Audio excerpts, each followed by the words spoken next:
What is going on, everybody? We're here, back for a brand new episode of Umineko When They Cry. Last time on, we finished up episode 3, in which a lot of stuff happened, quite a bit. In a shocking move, Ava and Jessica started arguing with each other, trying to figure out who is the true murderer after finding George's body within the parlor.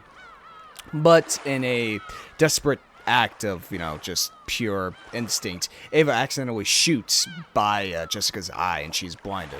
So she and Ange go to the servant room in order to get patched up, while Bador keeps an eye on Ava, who's gone a bit out of it after witnessing the dead body of her son. While Jessica is blinded, Nanjo is confronted by someone, a person, a human, and is killed by them. If this intro, I hate that intro so much because it just pops up so frequently. Anyway, so Nanjo is confronted with someone and he's killed while Jessica tries to figure her way out of the room, and she has the quote-unquote spirit of Canon guiding her throughout the mansion to get back to the parlor, which was a very sweet and endearing thing. Even though I believe it's not the spirit of Canon, it's still very sweet that like Jessica's primal instincts personalize that survival instinct into Canon, and it was a very sweet moment as they try to get out of the room. Actually, someone commented down below of how it's kind of reminiscent of the third man phenomenon, in which it's an actual phenomenon of when people are in dangerous situations, like stuck on the top of a mountain. They swear they hear a voice, guiding them to safety, and from all accounts, there should be no other person with them, but yet they still say, oh, someone was talking to me, someone was guiding me. And some think it's probably just our wizard brain or survival instincts kicking in and characterizing it as another person, another voice, in order to comfort us, in order to guide us to safety. Well, others believe it's something divine or something like that. It's a very cool real phenomenon, and I kind of want to explore it a little bit more. I feel like I've heard of that phenomenon a couple of times in my life, but I've never heard it described as the third man phenomenon. It's very interesting. But after Nanjo is killed and Jessica gets into the parlor, we finally have our first battle of Ava Beatrice versus Bador, and a battle of wits and chess as well. And by all accounts, Ava Beatrice kind of sucks at it at first, because she doesn't get the into the ground, and eventually Bador's main theory is that it was Ava the entire time, from the second Twilight all the way to the 8th. We'll get to the first Twilight here in a minute, and I'll describe what I think about it. So we have all this, we eventually investigate the body of Kyrie and Rudolph, and we find the cigarette butt. And it turns out this cigarette butt is from Hideroshi, which we know for a fact he was smoking in the guest room where Ava was staying in. But we know Ava hates smoke, so why would Hideroshi be smoking there? So it was concluded that Hideroshi was covering for Ava while she went out and killed Rosa and Maria and all that. And it's actually super cool, because in the episode I was mentioning that smells super familiar.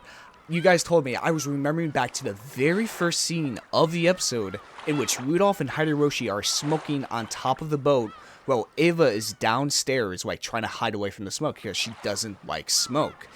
And that is crazy foreshadowing. That is actually insane, because I really did not think much about the smoking thing. I really thought oh, okay, it's just, Hideroshi and Rudolph smoke and Ava doesn't like it. Okay. I did not even consider for a second that it would be brought back in such a huge way.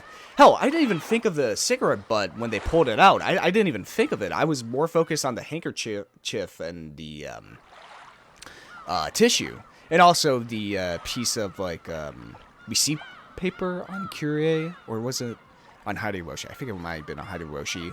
The piece of receipt paper, which no, it was on Kyrie on it, which could be theorized to be the same piece of receipt that Ava uses in episode 1 in order to see if anybody opened up the study door, which is a very cool little nice detail there and all that.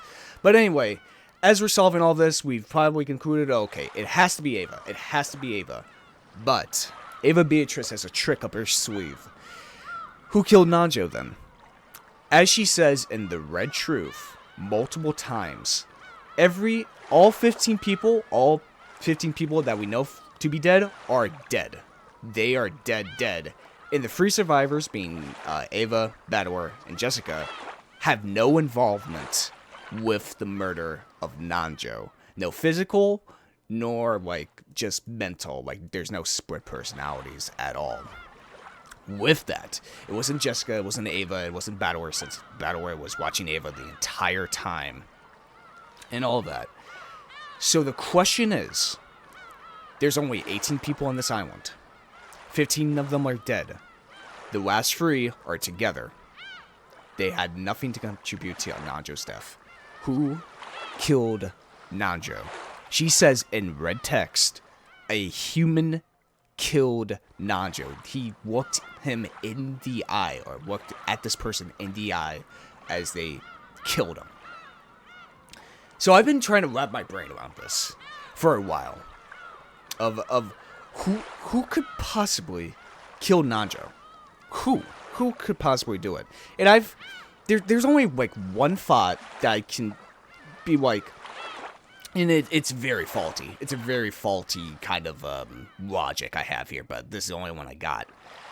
So they keep saying there are no more than 18 people on the island.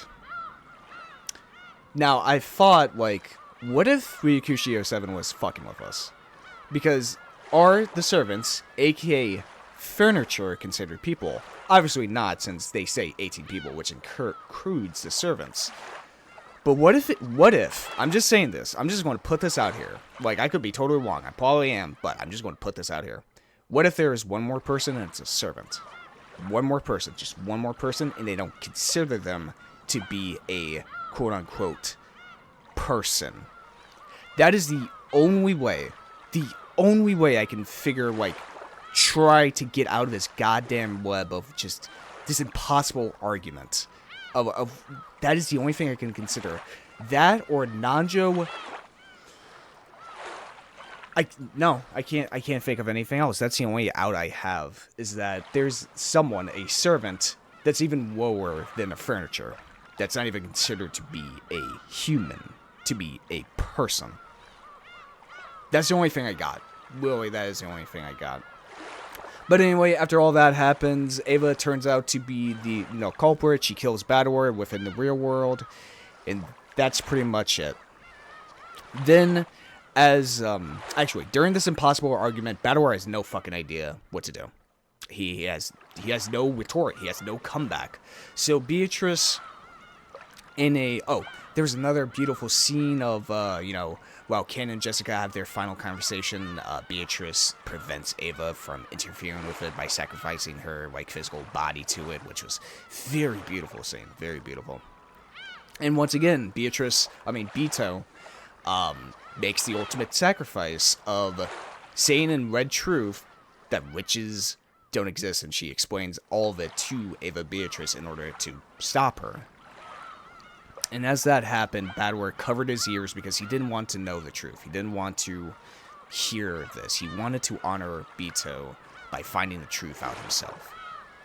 After all that is done, they go to the Golden Land. Everyone's there. Everyone's happy. All the dreams are coming true. And all Bador has to do is sign this one little tiny thing that he acknowledges Beatrice as a witch.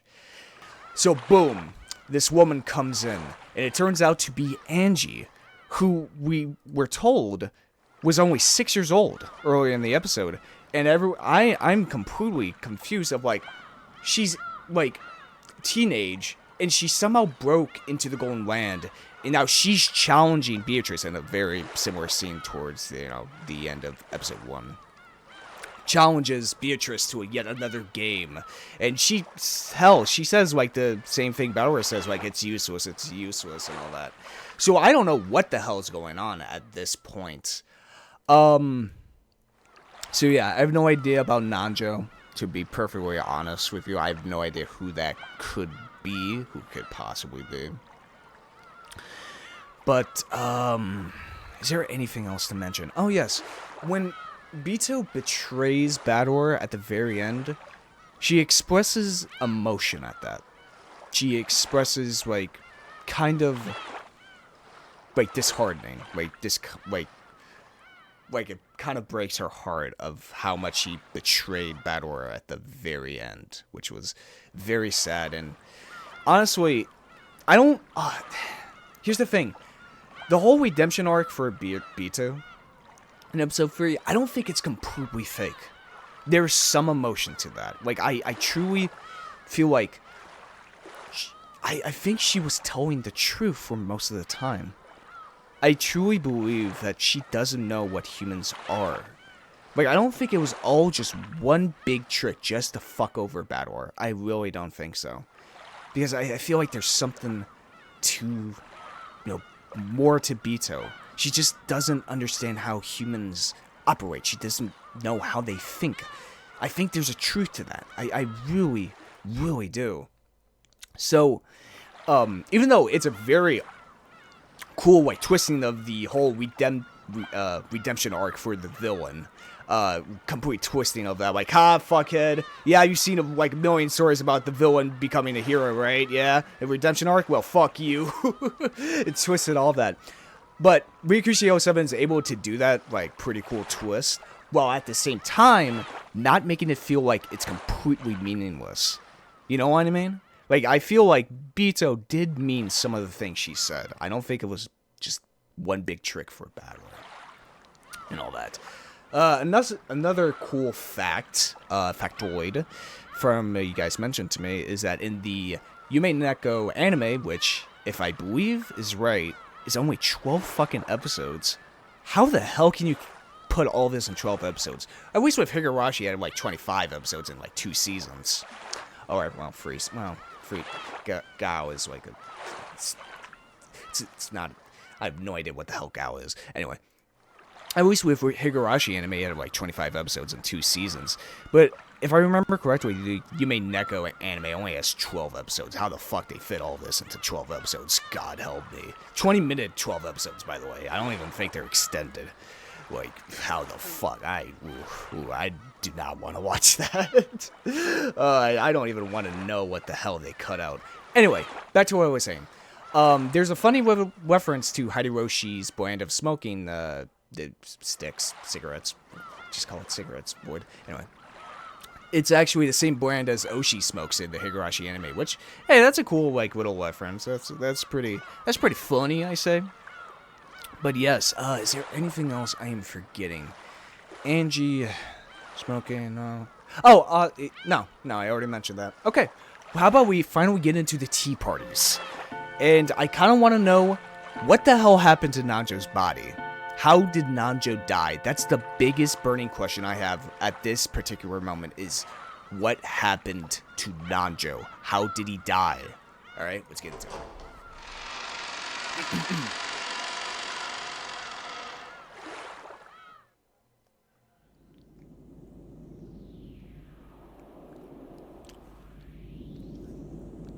Well, here we are in the void.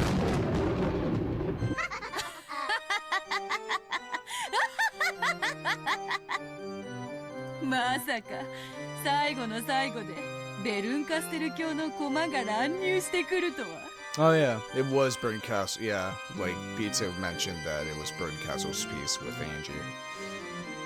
あんたとのゲームにふさわしい駒をずいぶんあちこち探し回ったね。きっと気に入ってもらえると思うわ。Oh, one more thing I forgot. Someone commented that episode 4 is going to be the most confusing one. It's going to be the most confusing out of the crushing arcs, and you know what? I'm fucking ready for it. I'm ready to take it on. Fuck it, at this point. 何よあの駒。誰よあいつ、何者よ。名乗らないなんてずるいわよ。ねえ、あんたもそう思うでしょ。 It's in the credits, dumbass. わらわは大体察しはついておるが、というか普通わかるであろう。普通？わかんないわよ。初登場のキャラでしょ。名乗らなかったら私もプレイヤーもみんなわかんないわよね。Shut up, Takano. レアと教えてあげなくていいわよ。え、面白い子でしょ。ラムダデルタ教の天真爛漫にして天然なところは実に貴重で面白いものである。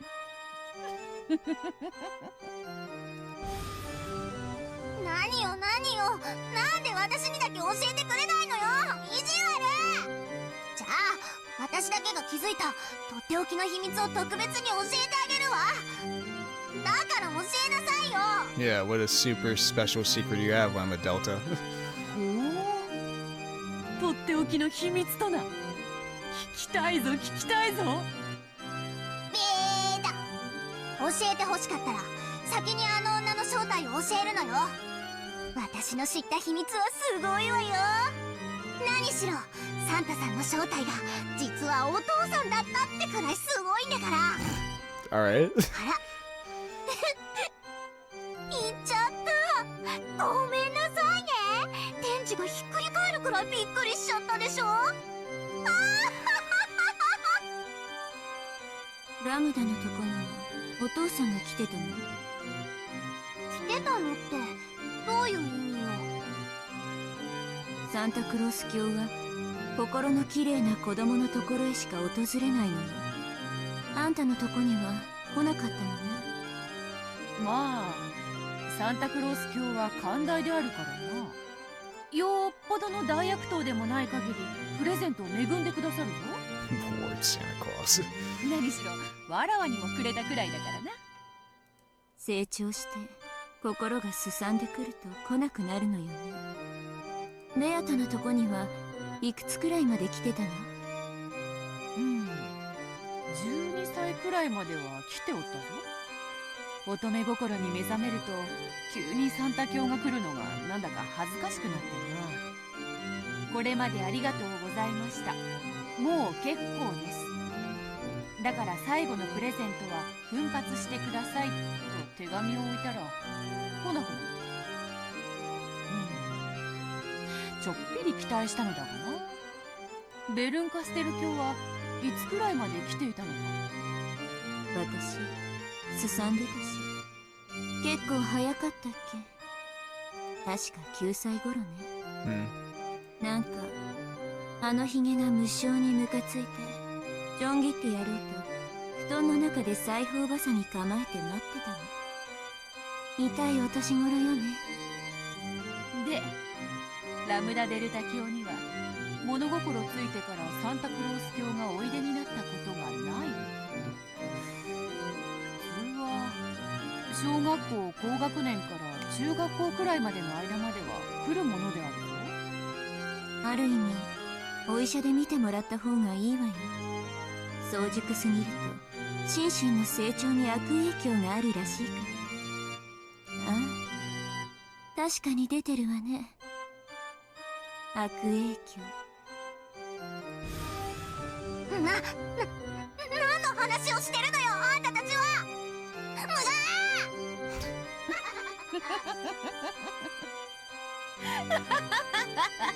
魔女も3人集まれば実にかしましい。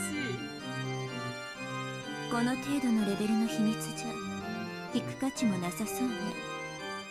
私もう行ってもいい？ Dang. Probably Takano didn't get any presents when she was younger. Because you were orphanage. Man, that's sad to think about. Anyway. 次のゲームの準備をしなくちゃならないから。ちょっと待ちなさいよ。あの女の正体を教えなさいよ。じゃああなたのとっておきの秘密を先に教えなさいよ。見合うものだったら教えてあげるわ。いいわよ、教えてあげるわ。とっておきの秘密なんだから。ほら、今回のゲームで黄金を見つけて新しい魔女になった子がいたでしょ。あやつに一体どんな秘密があるというのか。あの子の正体にね、私気づいちゃったの。みんなにはわかるかしら。ヒントはね、喋り方にあったのよ。ほら、あの子よく口にしてたでしょ。なんとかしちゃえばって。そう、この語尾がポイントだったのよ。エヴァ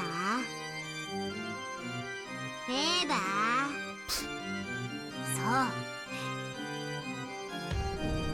いつの正体は後ろ宮エヴァだったのよ。 Dude, holy shit. 驚いちゃったかしら。 Never even considered that. ほう、それは気づかなかった。そのようなところにヒントがあったとはな。ベアトって付き合いがいいのね。その子増長するからほどほどになさいよ。じゃあね、私は席を外すわ。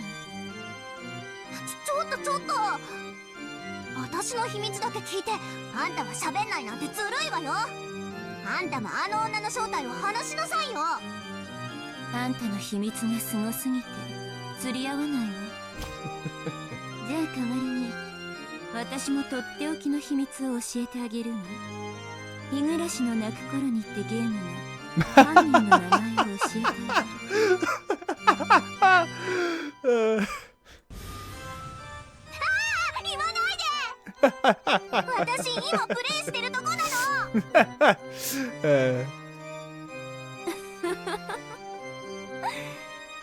じゃあね、ベアト。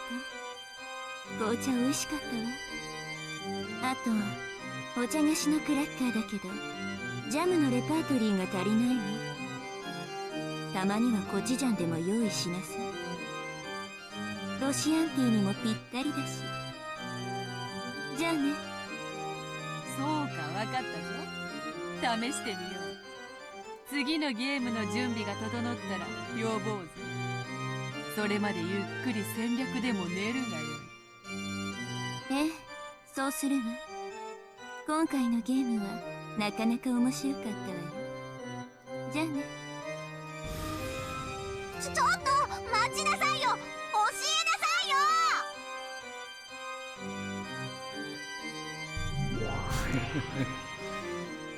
There she goes. いやいや、本当にお二人は仲が良い。ええ、そうよ。大好きよ、ベルンカステル。愛してるとさえ言ってもいいわ。あの瞳をえぐり出して私以外を映さないようにしてやりたい。それは本当に素敵よね。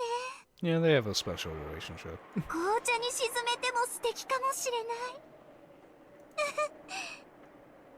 い。ラムダデルタ教をここまで夢中にさせるとは。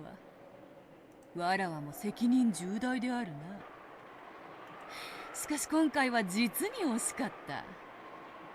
あと一息でバトラーをコロリといけたもの。ベアと一個聞いていい？なんであるか？あの女の名前は教えぬぞ。いつまでチャラけてんのよ。 Ooh. あんた勝つ気あんの？ Oh shit. When I met Delta, a friend and her have a royal voice that she had never used in front of the Burn Castle. It completely blew away the calm atmosphere that had been there until a moment ago. 私はね、ベルンカステルに勝てる魔女ってことであんたに肩入れしてんのよ。あんたにベルンカステルに勝てる力がないってんなら、いつだって私はあんたなんか見捨てるんだからね。これは手厳しい。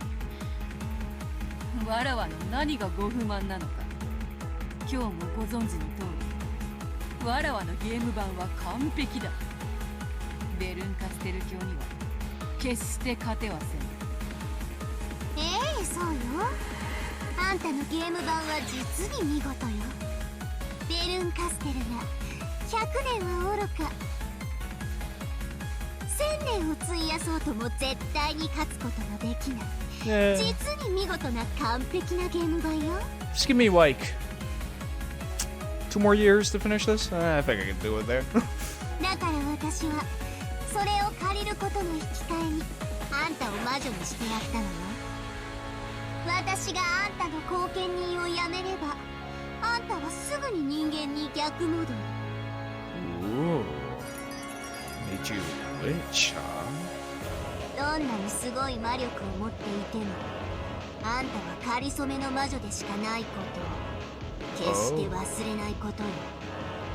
Shit.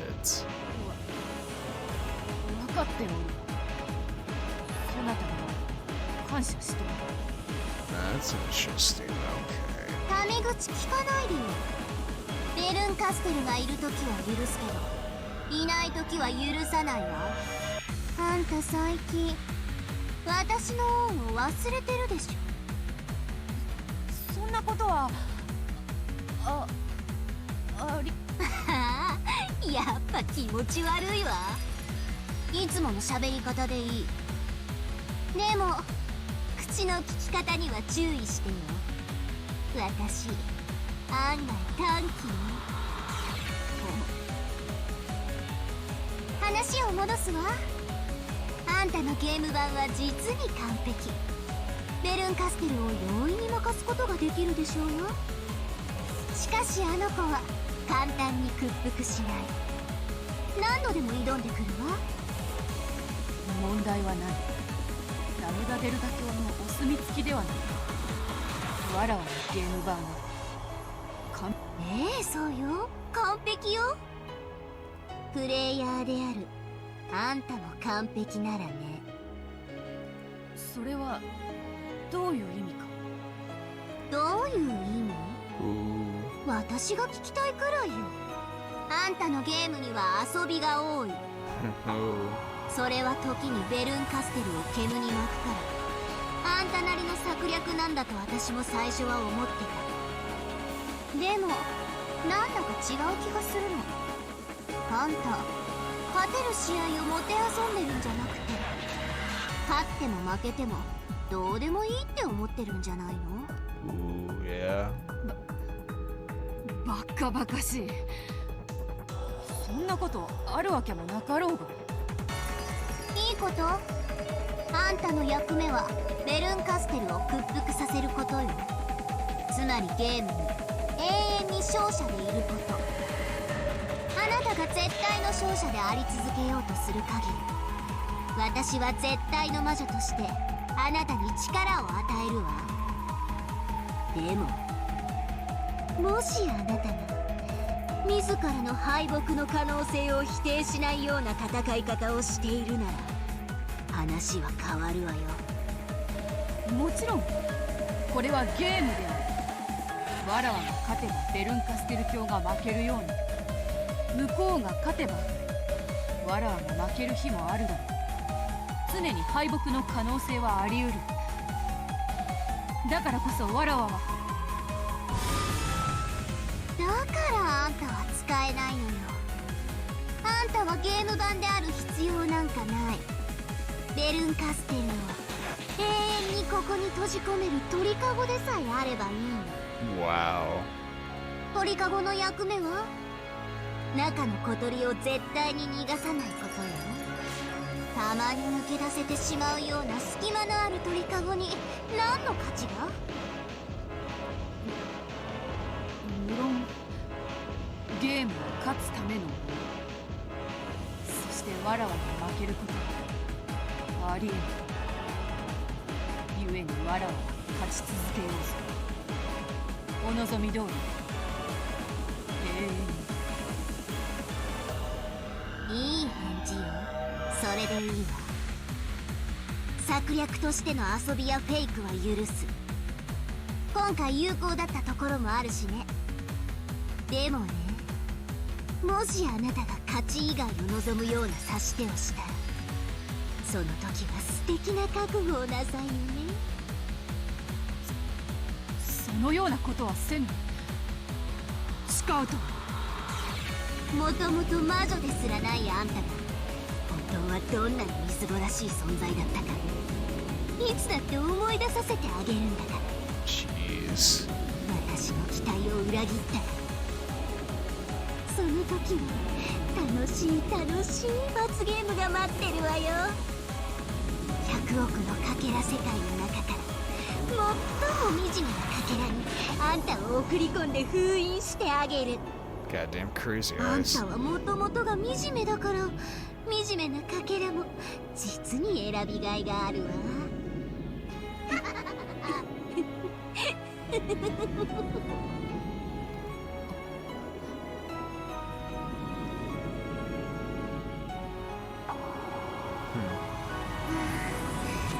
愛してる、ヘレンタステル。ベアトリーチェの鳥かごで好きなだけあがいて、もはや逃れられないことを1000年かけて知りなさい。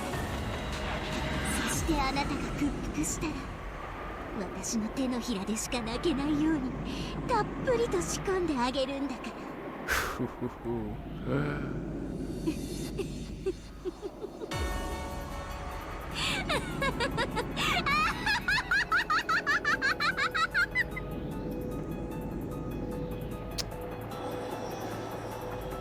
Well, shit. Ooh, alright, damn. Well then, this... Damn, that was a real... Okay, so now... Oh, that just added some new things here. Interesting. So it was Rama Delta that gave Beatrice her powers. In order to keep Burn Castle in this never-ending chess game. To act as a cage for her. So Rama Delta can finally, in some way, win against her. Damn, this really is a good follow-up to Higurashi. This is actually really fucking good. I love this. Thank God I played Higurashi. I mean, you probably don't need to play Higurashi before Umineko, but at the same time, I feel like it just enhances the experience so much more if you do. But god damn. Okay. And once again, that question of why is, I guess in that scene, it's kind of just Burn Castle going to Beto being like, can you stop fucking around already? Because, that's what Beto does. She does, like, mess around, a little bit here and there. I mean, she did that whole kind of redemption arc within the previous game board. Try to convince Badwer all of that. But she's the pawn of the Witch of Certainty who needs to eliminate every single possibility of a winning chance. It has to be certain that you win every single time. Alright. So I wonder what the hell this Witch's Tea Party is going to be like then. Maybe it's going to be switched. Let's see here. 12 years later. Gotcha. So, Angie. October 4th, 1998. Alright.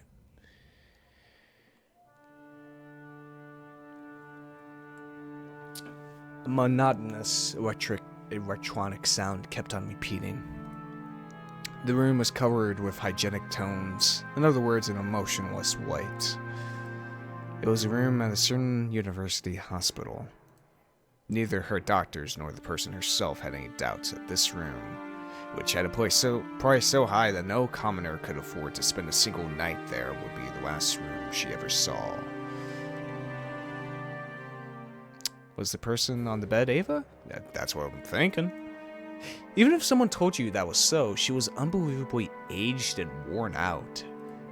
The well-built man in a suit waiting in the corner near the door was having a whispered conversation through an intercom with someone outside. He was a guard protecting Ava's person.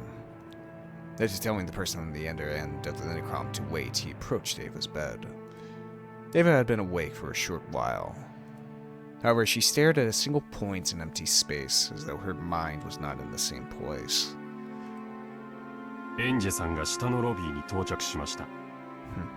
お通ししてよろしいですか? For a long time, Ava didn't answer. However, bit by bit, her eyes began to regain their focus, and she gave a small nod, indicating that she didn't mind if they called Angie. It had been Ava who called her, and she was right on time. By this point, Ava would refuse anyone who wanted a meeting without an appointment. The room was dark, even though it was still light outside because the curtains were always closed. There was always one guard waiting in the room, and 3 more waiting in the corridor and the lobby. They were all there to protect Ava's person. Eventually, there was the sound of a knock. Also, there was a message from the intercom that guest's body check had been completed with no problems. Also, I just remembered something I learned, is that Battlers VA is also Joro Kujo's VA from fucking JoJo's Part 3, and also Erwin from Attack on Titan, which I could have never guessed in a billion fucking years. Isn't that crazy? That guy is fucking range, because I couldn't even discern that. It's absolutely crazy. Also, it's kind of funny with Lonov being young Joseph as well. There's some funny see what you can do there. The door was unlocked, then opened, and a high school aged girl was standing there. 会長、エンジェさんがいらっしゃいました。 German. I guess she took over Roshi's business. Ava reacted and turned her face towards the guest. However, instead of reacting to the guard's call, maybe it would be better to say that she reached to the smell of Angie's makeup. After being shut up in this room for so long, Ava was sensitive to even small changes in smell. Jeez. 来たわね、エンジ。 Oh, hey, I think my character thing just updated. Here we go. Angie, Rudolph and Curie's daughter, Battler's younger half-sister. She didn't get to see Battler often, but they got on extremely well, and she greatly respected him. Since she was absent due to illness during the family conference, she always survives in solitude. Unfortunately, she has become emotionally disturbed, always carries a large amount of cash with her, and has the bad habit of going around to make sure she never has to wait. Yeah, when your whole family's dead, you know, come kind of emotionally disturbed. Also, what the fuck happened to Ange? Corpse discovered in the hallway outside the servant room in the mansion. The murder weapon is assumed to be a gun or spear-shaped object. One last push, and he too would probably have been home free. But the last possible moment, she did not permit him that. She, huh? She. Oh yeah, I remember reading this last episode. I'm so stupid. Anyway. She. And there's a down. A little bit at least. 来たわ。呼ばれたから。 On Ava's face, there was no trace of a person warmly welcoming their niece.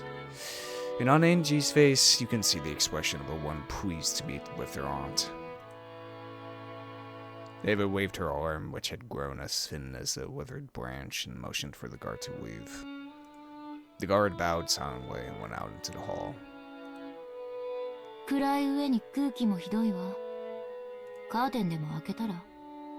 そうすると、あんたの依頼した殺し屋が窓越しに撃ってくるって寸法なのかしら。あんたの暗殺依頼なら私が受けたいわ。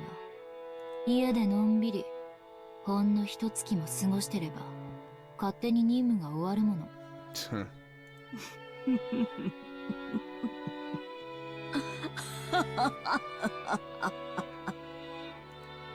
Their discussion was quite morbid for an aunt and niece. However, they didn't look like they were joking. Well, at the very least, Ava believed that someone was after her life. Well, after murdering most of your family, yeah, you'll probably be paranoid for the rest of your life. Especially which family. All of the Ushiro Mira family's massive fortune had come into the possession of Ushiro Mira Ava. It was said that this fortune also included the 10 tons of hidden gold that Ushiro Mira Kinzo was rumored to have hidden. While this vast wealth lay in Ava's cunning, sly, and suspicious hands, no one was able to complain. But it was rumored that as soon as it was passed on to Angie, who was no more than a young girl, certain people were planning to snatch it away.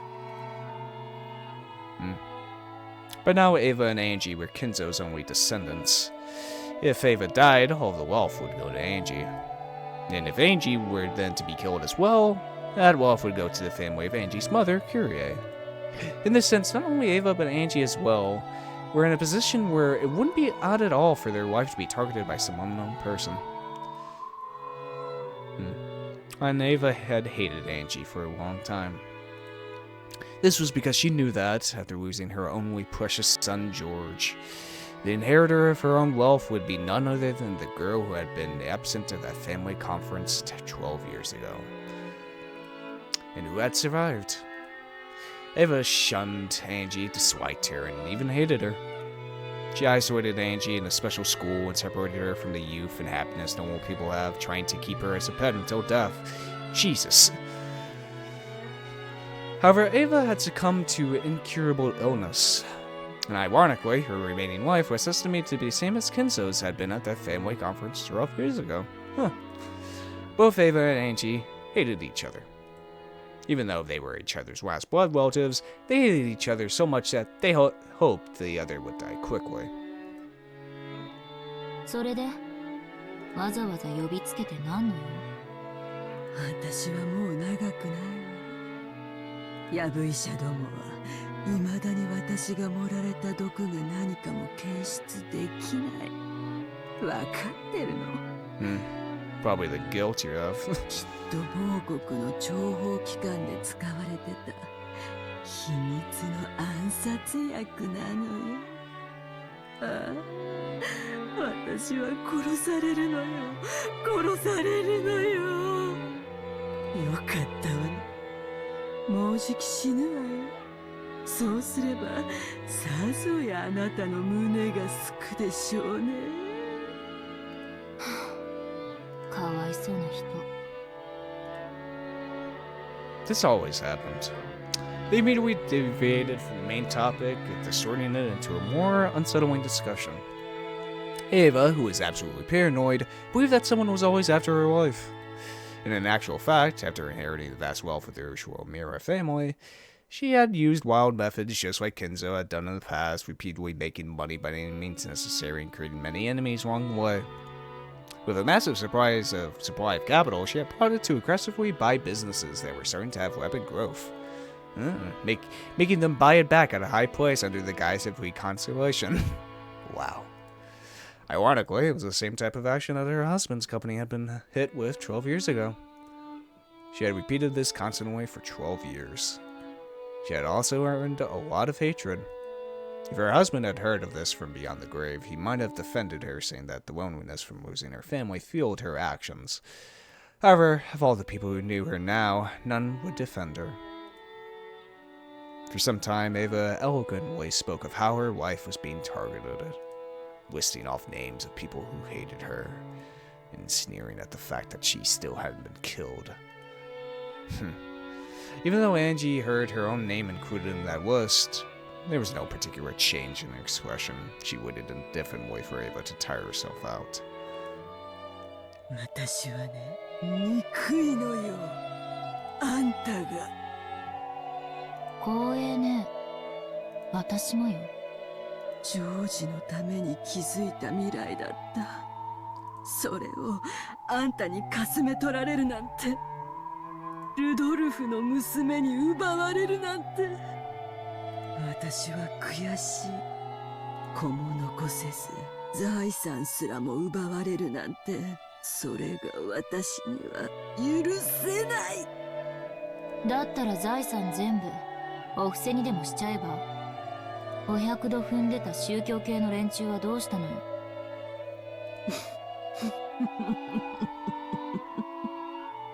連中はみんな言うのよ。多すぎる財産が私の負担になっているって。決まってだから預けて清める必要があるとか言い出すのよ。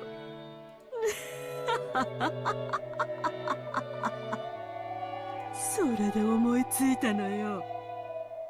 寄付はやめたわ。For a time, Ava had searched for the founders of several strange and new religious cults, perhaps seeking peace in her heart. but they gave her hard no relief. And if anything, they ended up increasing her paranoia further. お金が余ってるならサラブレッド買い占めてコンビーフでも作れば。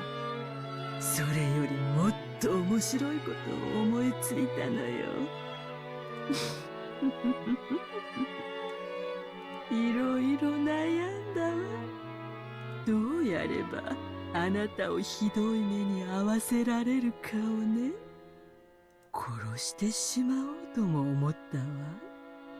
あるいは全ての財産を消し去り、あなたを無一文にして後宮家から叩き出してやろうかとも思ったわ。素敵でしょ。お上品に育てられたご令嬢が腐ったパンや泥水を這いつくばって漁り回るのよ。ああ、それも実に素敵だわ。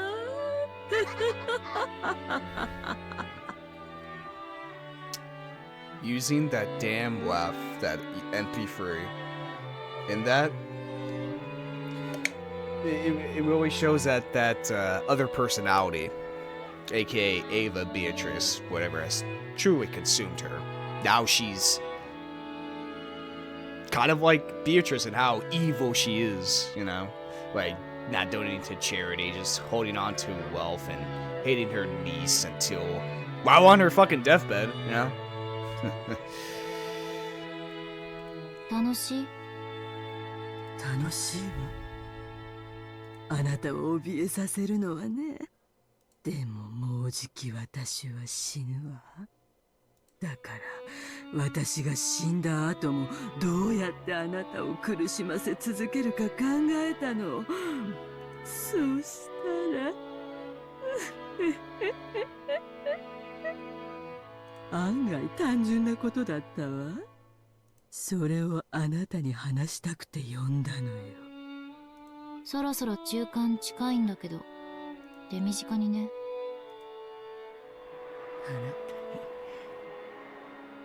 すべての財産を相続することにしたわ。へえ。それどころか私が死ぬ最後の一日までどこまでも財産を増やして膨れに膨らませてあなたに相続することにしたのよ。それがどういうことか想像がつくかしら。わかんないわ。バカだから。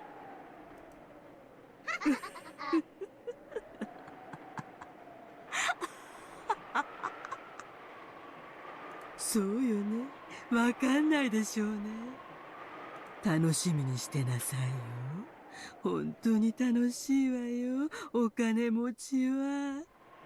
毎日日本中の妖怪が朝から晩まで遊びに来るわよ。あんたの私生活はこれからはすべてワイドショーと週刊誌が覗き見してくれるわ。何をしてもしなくてもマスコミは必ず私を批判する。施せばブルジョワだと叩かれ、渋れば主戦度だと罵られる。ああ、本当に素敵な毎日よ。そんな日々に若くて先の長いあなたをぜひ招待してあげようと思いついたの。本当に素敵でしょ。 The life to get rich, huh? Isn't that the American dream? Or just capitalist dream, I guess. Get as much money as you can and just live at the top, but what top is there? And yeah, it'll be criticized from any single person for what you do or you don't do. I mean, that's just the life of a celebrity or a famous person in general. Doesn't matter who the fuck you are. Doesn't matter what you do, what you don't do. You don't get criticized for it anyway, so. Oh, Ava, you evil bitch. あんたのしてきたことに対する世間の正当な評価でしょ。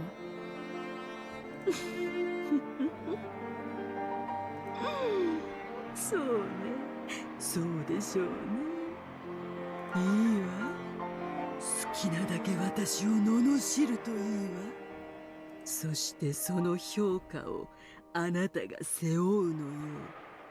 製品が善人、金持ちは死ねというのが日本の文化。Pretty similar to American culture. あんたはやがて何をしてもしなくても日本中から妬みと恨みの象徴に祭り上げられていく。そんな生活の中で生きていくあなたのこれからの人生はどんなにもいびつなものなのかしらね。あんたの味方は誰もいない。あんたの悩みなど誰も聞かない。あなたを罵ることは公然としたスポーツになる。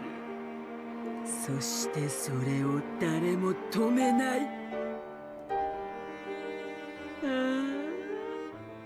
エンジェ。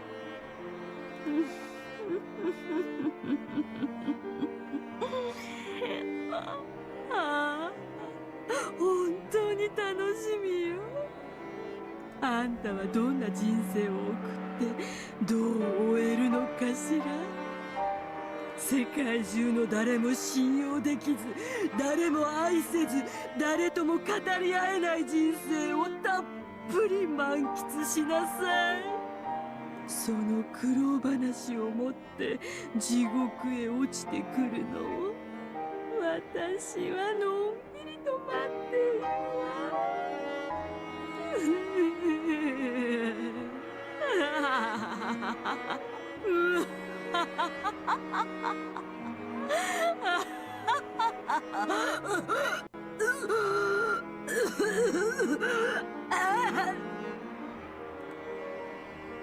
Her insane laughter turned into a painful cough. Without changing their expression in the slightest, looking completely unconcerned, Angie stared at the only survivor of Rokonjima. Perhaps because she found the violent coughing suspicious, the guard gave a short knock on the door and rushed in at the same time. Angie glanced at him, wordlessly making it clear that she didn't intend to move a step from where she was. Angie was prepared for some kind of trap to frame her in Ava's death. However, that was fortunately a needless fear. As the guard rubbed Ava's back, he poured hot water from a thermos into a mug. As he did, Ava kept coughing, apparently in pain. Angie figured that this was probably the last she'd see of the Rokonjima witch's final days. Eventually, the coughing subsided, and Ava regained her normal breathing. However, the grittling madness inside her eyes hadn't subsided in the slightest.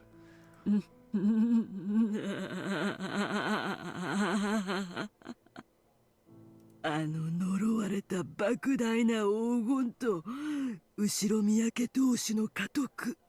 Oh, I never did explain what I thought of the first Twilight in episode 3, did I? Okay, I'll just say this now. Well, why not? Well, I still have it in my head. What I think who the culprit was of the first Twilight of episode 3 was Kinzo.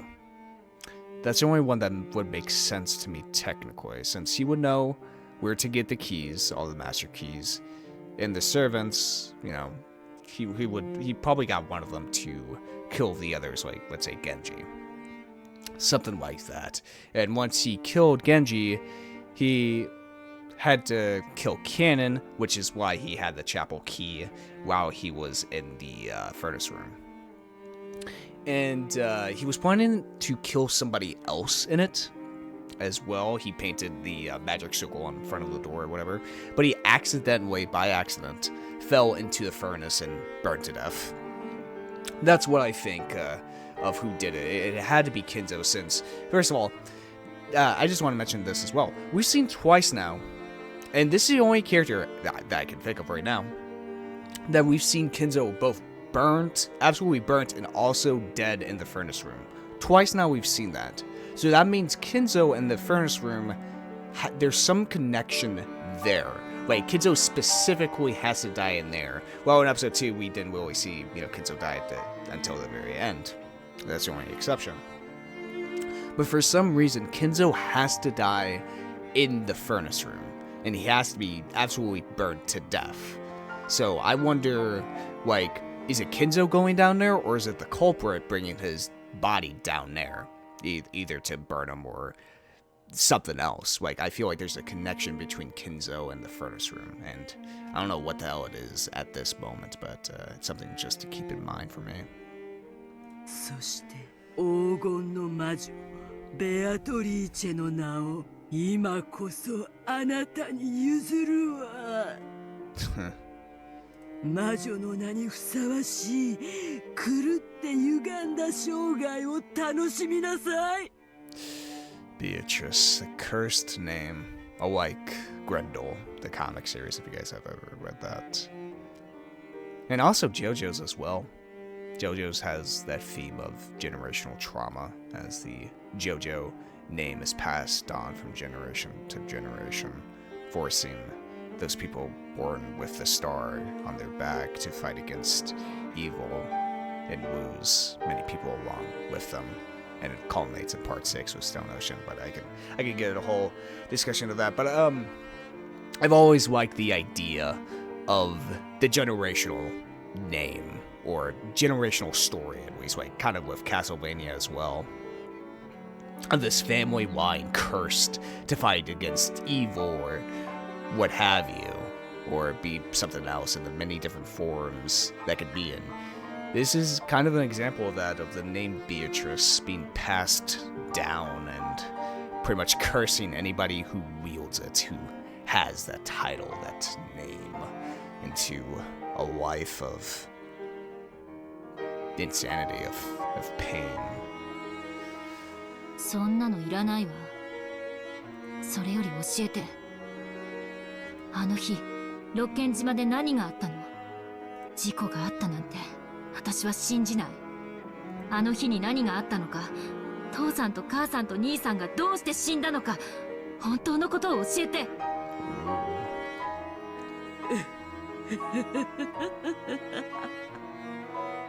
ああ、それが一番の嫌がらせよね。あの日に何があったか。1986年の今日、何があったのか。God, this really is similar to Higurashi now I think about it. Like, what was it? Was it? Yeah, it was actually episode 3 as well in Higurashi, in which we have this kind of like fast forward into like the future. And everybody's wondering what the hell happened in Himizawa, aka Wokojima. I always just didn't think of it. But yeah, both these stories they're similar and they rhyme, but they're so vastly different. なんて言葉を残して三人が死んだのか知りたいわよね。Yeah, even with Ketchu gone insane by that point, and we also have Ayla. 教えないわよ。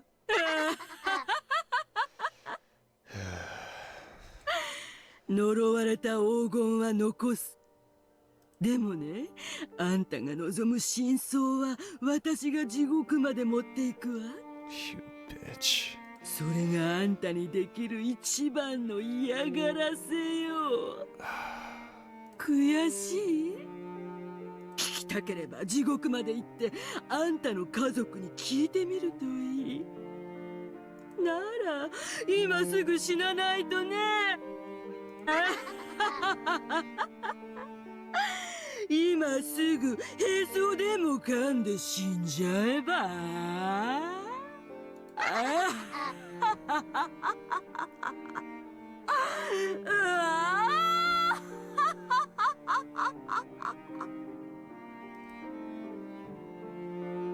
That laugh continued until she started coughing again. And that cough did not subside until she started moaning and going to convulsions.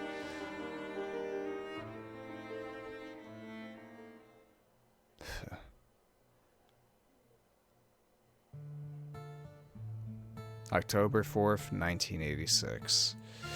In Wokojima, the Ushiro-Mira family's customary and final family conference was held. And on the next day, October 5th, an extremely unfortunate accident occurred, and the Ushiro-Mira family was wiped out. Okay, how the hell can you explain this? It's an accident. Fortunately, Ushiro-Mira Eva escaped from that, and inherited almost all of the Ushiro-Mira family's fortune. However, due to the many turbulent rumors surrounding the Ushiro-Mira family, the way Eva acted afterwards, and her unnatural actions at the time of the unfortunate accident, the public was in an uproar over whether this might have been a conspiracy to get all of the inheritance for herself. Yeah, I think a lot of people would think that, 18 people are on an island and only one comes back. I think I would be a little suspicious. Under pressure from the public, prosecutors repeatedly tried to investigate the matter, and the media began tracing the outline of a conspiracy they called the Wokojima suspicion. But in the end, they weren't even able to find proof that this unfortunate accident was a crime. However, because the media continued to give the impression that the Wokojima suspicion was a conspiracy of Eva's, public opinion began to believe that she was the true culprit. Of course, that was also influenced by the bad impression caused by all that easily condemnable, overbearing financial activity, which she had carried out over using that vast wealth. Every time she did something and the rumors started spreading, the media would bring back the Wokojima suspicion, blaming the criminal justice system by saying that she was the true culprit and that the only reason she hadn't been arrested was because even the police had been bribed. So the impression that she was a great villain grew stronger and stronger.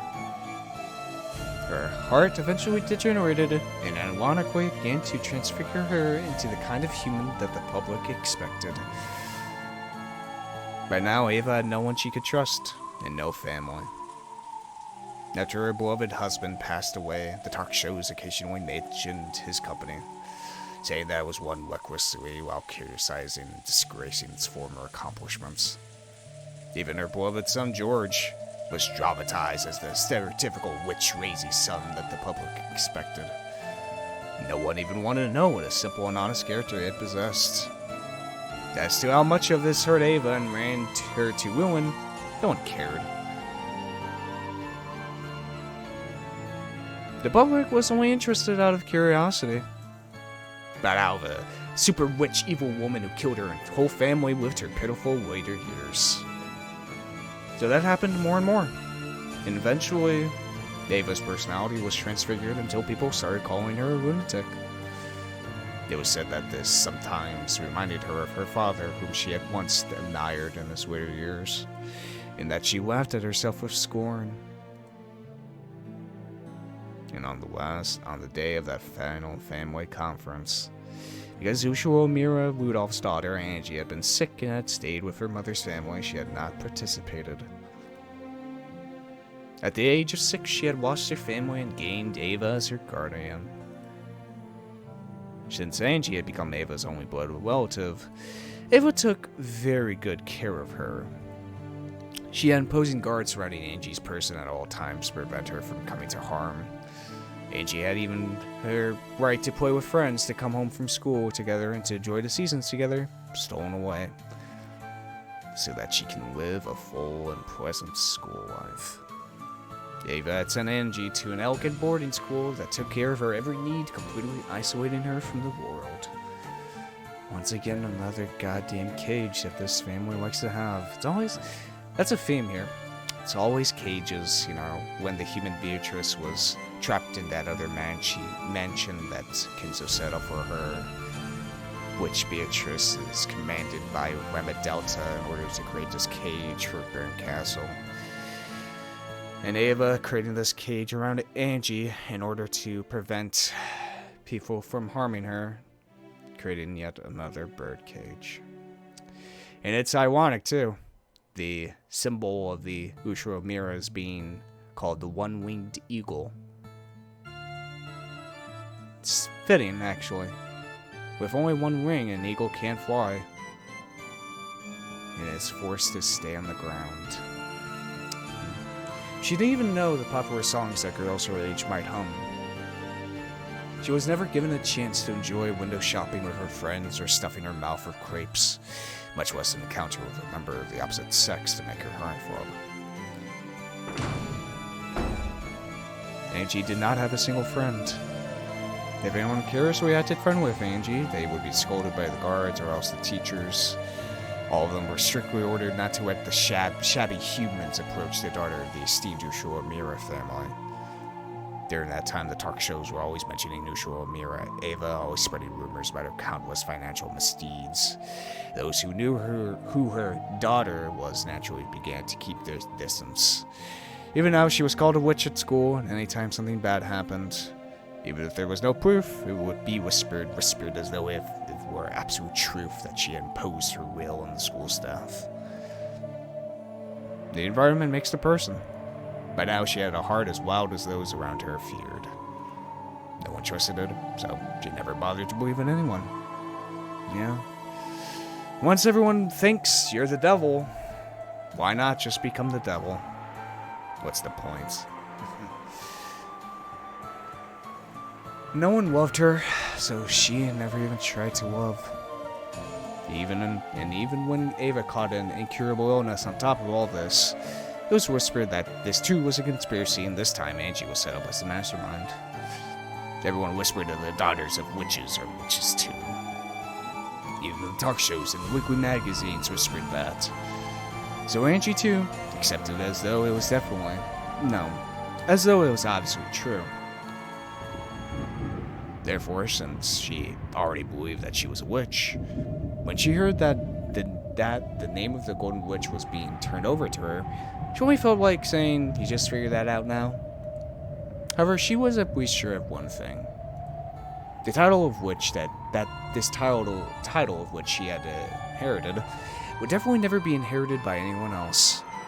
She would be the last head of the Ushua Mira family, and the last worldly Golden Witch.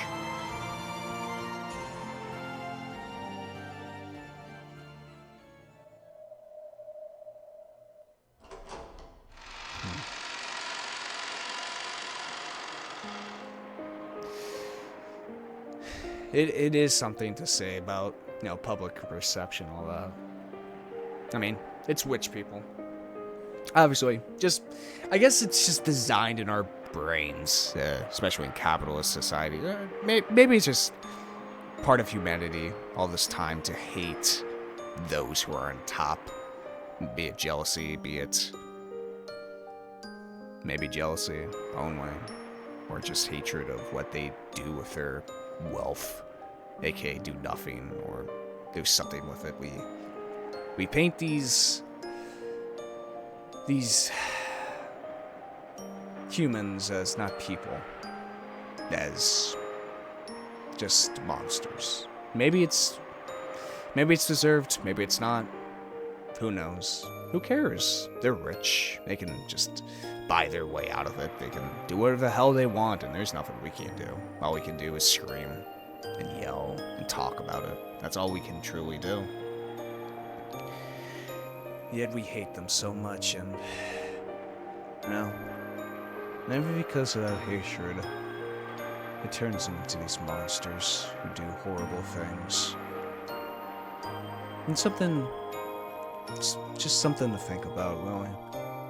I always like these games. They always make me think things that I never usually think of. Painting a whole family evil, and applies to the daughter as well. Just another spoiled witch kid who wants to kill her aunt in order to invest or inherit the vast fortune. Angie could be seen on the roof of a skyscraper. Compared to the winds of the world that had been beating down upon her until now, the strong cold wind was warm and present. Below her lay a beautiful nighttime scene in a dazzling river of red and white lights. It was supposed to be clear out that night, so there really should have been countless stars stretching out over the sky.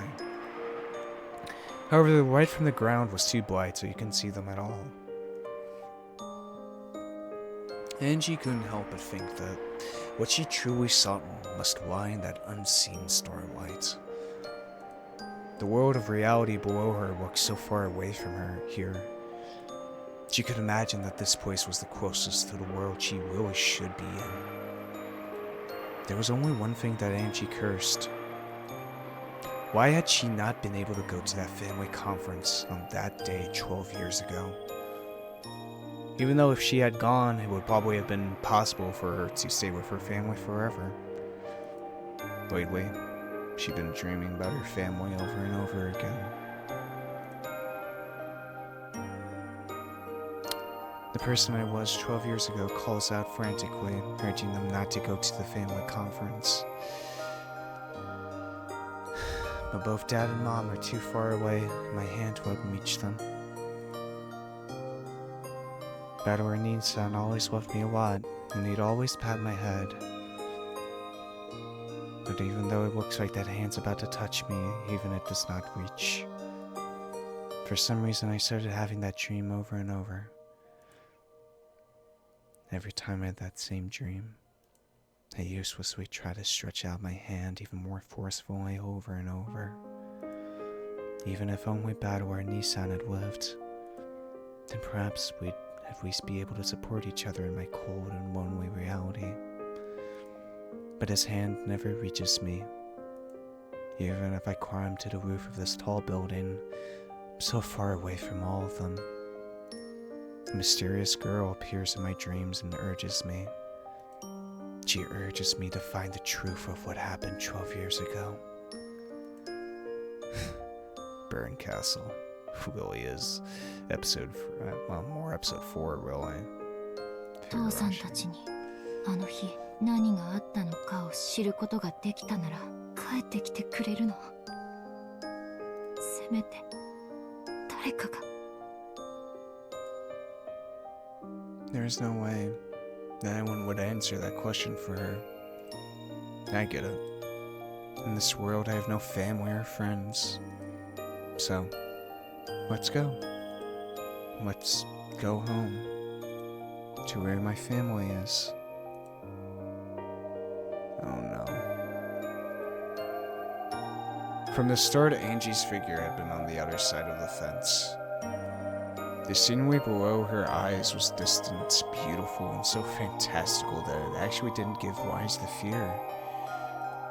If I look down, I'll surely be swallowed up by the world below. So I looked up, because I wanted to be taken to the world above, the world where my family was. Who cares about vast wealth? Who cares about cursed gold? Who cares about the Golden Witch Beatrice? What I really want, even a mountain of gold couldn't get me. What I need for that is to take a single step forward. Just that little bit of courage.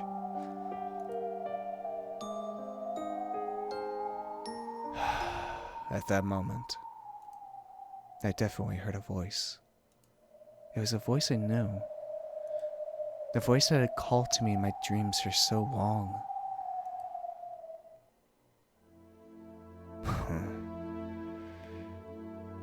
Before my eyes, in other words, in midair above that jet-black nighttime scenery, there was the figure of the girl I'd seen in my dreams. Yep. She spoke again with the same voice I heard in those dreams. あなたの助けが必要なの。私の助け？誰が？あなたの家族がよ。あなたの家族。永遠に12年前の今日から明日に閉じ込められている。それを救えば、私の家族は帰ってくるの？ When I asked the question I had most wanted to, the girl cruelly stopped talking and hung her head.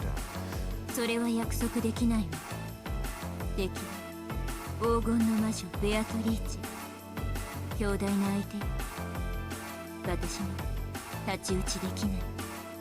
でも同じ黄金の魔女ならなんとかなるかもしれない。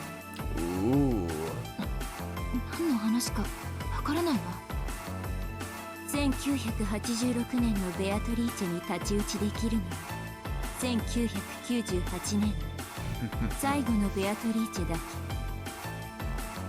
まりあなたエン Interesting.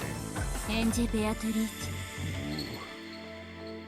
ェ。12年前の魔女が私の家族を奪ったの。そう、あなたの仇にあたる。あなたに常に孤独な未来を強いる元凶よ。私の家族の仇。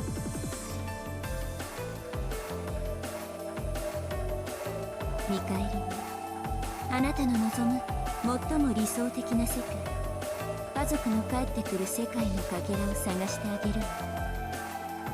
でも必ず希望が叶うと約束はできない。1986年のベアトリーチェのゲーム版はあまり今日の手土産にその理想のかけらを持参しようとしたんだけれど、未だに見つけられない。パネルの強固な運命よ。ラムダデルタと戦った時以来の。何を言ってるのかわからない。あなたに復讐のチャンスを。見返りにあなたが享受できる可能性の中で最も幸せな結末を探して持ってくることを約束するわ。復讐。徒労になるかもしれない。仮に復讐を成し遂げられたとしても家族が帰ってくる絶対の保証はない。奇跡的確率でせいぜい一人を連れ戻せるかどうかよ。 Angie understood the meaning of that dream. Also, this, I feel like I've heard this music before, but still, I'm just going to say this. Damn, it's banging.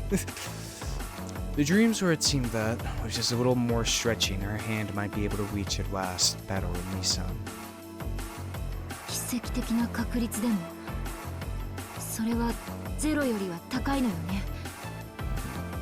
1% くらい。あらゆる可能性の数値は結果の前に無力よ。だからその数字を私には語ることができない。でも私が何もしないよりは絶対にわずかな可能性がある。あなたが希望を捨てない限り、ただし覚悟して、それは限りなくゼロの力。いいわ、乗るわその話。いいのね。多分もう二度とここへは帰ってこれないわよ。ここは私のいるべき世界じゃないわ。そして私のいるべき世界はあなたの名前を聞かせて。奇跡の魔女ベルンコスト。そして我が名においてあなた黄金の魔女エンジェ・ベアトリーチェだと認める。 Alright, well, let me go take a look at the witch's side real quick. Yeah, here we go. The final witch, born in 1998, named by Ava as her successor and accepted with Bernkastel as her guardian. She is starting from zero as a witch, but as her body is located 12 years in the future, she possesses ultimate magic resistance that prevents her from being targeted by any of Beatrice's magic. Ooh. Additionally, completely converts to her older brother's magic resistance, she has a natural talent for attacks against magic types. Her potential in both attack and defense is of the highest level, but the distance is great. 12 years really is. Interesting. But as her body is located, that's right. Because if I remember correctly, spoilers for Higurashi, by the way. In Higurashi, it was the same sort of thing happened to Akasaka, right? His consciousness was kind of sent back. Like, only his consciousness, not his physical body, but his consciousness was sent back to the past in order to solve, the Himizawa disaster, if I remember correctly, which I'm pretty sure it is. I'm pretty sure what this is also telling, that it's going to be her consciousness that goes back in time. That's the kind of time travel that the When They Cry universe deals with, is consciousness instead of physical, which is all cool. And it's really nice, you know, it really, like, it's really cool that everything just winds up, you know, like, both these games have, like, perfect continuity, and I really haven't seen anything that, like, contradicts the other, and I really enjoy that. 今こそあなたが本当の魔女よ。 The instant she proclaimed that I was a witch, I felt dizzy, as though something inside me had changed drastically. Ooh. At that time, I heard a clunk. It was the sound of the door that opened to the staircase to the roof. It was on Ava's guards. Oh shit. They're only guards in name. Weren't they the cage that laps went? That's all. I was on the other side of dash forward, horrified. 20マルタイ発見屋上応援求む Oh shit. エンジェさん探しましたよそこは危ないですから早くこちらへ何あれファンクラブよ。私結構モテるの。捕まる必要はないわね。行きましょう。 Oh shit! Nice. All right, cool. Hope this isn't copyrighted, but all right, cool. So now we got an answer to how Angie was able to get back there because she is technically the final Beatrice. Cool. Awesome. All right. I'm in now. I'm in. Let's go. Let's fucking do this, man. I can't wait to see. Only episode 4. Already episode 4, and we're already pulling out tricks from like the end of Higurashi as well, which I guess goes to show you how powerful Bird Castle has become. 10 billion trillion years it's been. Who knows? But goddamn, I cannot wait. I cannot wait to see where this is gonna go, man. So how is Angie gonna change things, huh? How is she gonna change things? Only episode 4. Only episode... Dude, these episodes feel like seasons. Always with Higurashi episodes, it felt like, you know, they were episodes. They really didn't feel like a whole season. Well, Umineko, so much shit happens in each episode that it feels like a full-on fucking season, to be perfectly honest with you. Because just so much stuff happens in there, like so much explanation, so much like mystery. So, this I have to, as I've said before, Umineko feels fucking denser than Higurashi, which Higurashi was already dense. Both screen. Oh, I got shot. Looking annoyed, Burncastle turned on his heels in the jet black sky. Watching that perfectly casual gesture, I followed her as though it was completely normal. エンジェさん待ちなさい早まるな危ないああ、ダメね。全然ダメ。じゃあまたね。See you again. See you again. 迎えにはリムジンをよこしてちょうだい。みんなも一緒だから。じゃあね。エンジェさん Oh, that's a beautiful CG. And she jumped. Alright, cool. The next episode has been unlocked. Yes. Good shit. Good shit indeed. Alright. Alright, I've got everything I've got. Ooh, new thing. Also, characters. Just see if there's anything different here. Angie. Which is, yeah, pretty much all the same. Probably Red Ava's as well. Okay, yeah, I feel like there's nothing to talk about since I've already explained all my thoughts on episode 3 so far, which, God, just great. It's just, you know, great. If you want my general thought, that's just my default answer for probably all these episodes. It's just going to be, it's great. You know, same with Higurashi. It's great. Yeah, let's just get right into it. I got nothing else to talk about. Alliance of the Golden Witch. Good morning. I could never have imagined that you would not have surrendered by now. At this point, even I must expect great things from you. This game is played not only on the board. Perhaps this time you should take a small peek beyond its borders. As they say, if you know your enemy, you need not fight 100 battles. The difficulty level depends upon you. Now you have chosen to battle up until now will influence the difficulty. Is that no? No? Now. Now. Yeah, it's now. That's it. And I thought that looked like a K. Alright, let's get into it. The Alliance of the Golden Witch, huh? It's not only played on the board, eh? You gonna test my mind strength? Because I'm fucking ready, baby. I'm fucking ready for anything at this point. That's not true. Let's be honest here.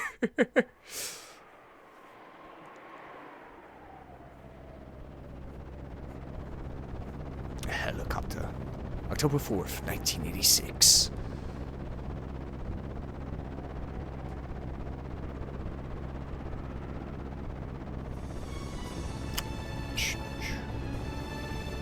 Another beautiful plane ride. To yet another great place. And the hell was that noise?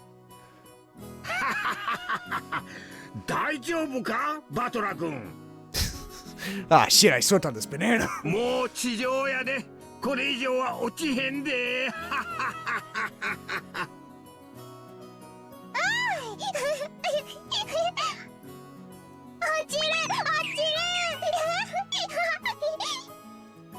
In the lobby of the Nijima airport, Mura dashed around in excitement.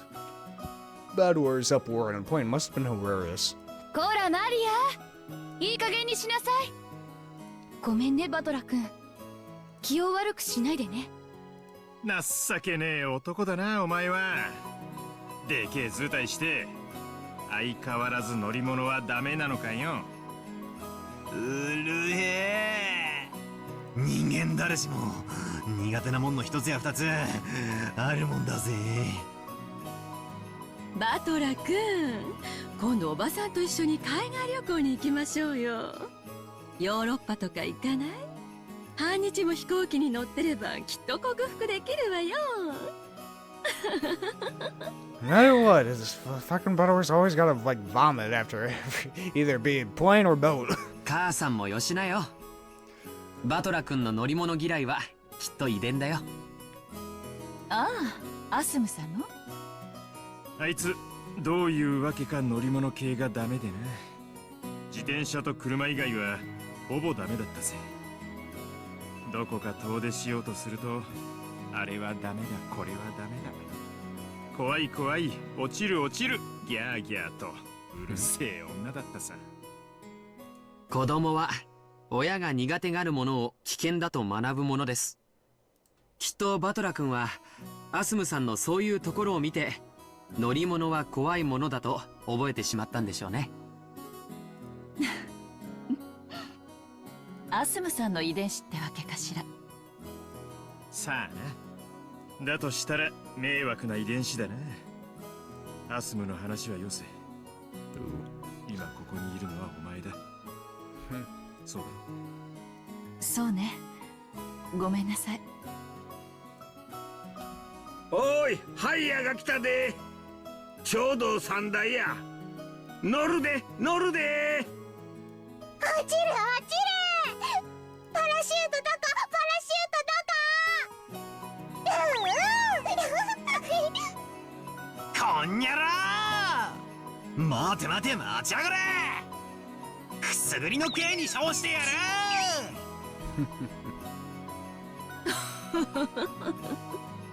元気でいいわ。バトラ君とマリアちゃんがいてくれなかったら機内の空気はさぞや硬かったでしょうね。ありがとうよ。言葉通りの意味で受け取っとくぜ。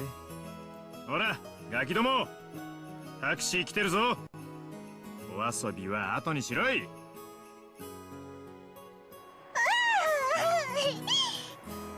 タクシータクシー。マリア一番乗り。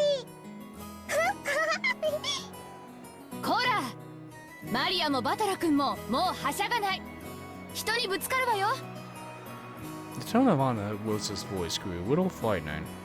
Whenever Badwater realized they were fooling around a bit too much, just as expected, he bumped into someone.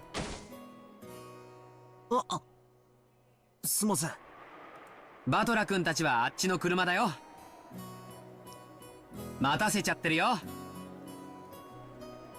After George urged him to hurry on, Badwater apologized to the person he had bumped into and ran up to his parents, who were telling him to come quickly. With a clunking sound, the doors on the three taxis were shut one after another, and they departed for the harbor. I wonder who Badwater bumped into. As their taxis dash away, we're going to find out. The entire world grew suddenly dull and slowed to a halt. Angie? Ooh. Voices, the wind, and even sound. All of it stopped, and all the people who were trying to move froze right the instant someone takes a photo. Coming to a halt. Oh great, someone used the world. People and machines and clock hands, even the dust dancing in the wind, were frozen. Some people who were walking froze with one leg still in the air. Scraps of paper dancing in the wind were pinned in midair, frozen in place. Then, among the shadows standing still in this unmoving world, a single one stirred.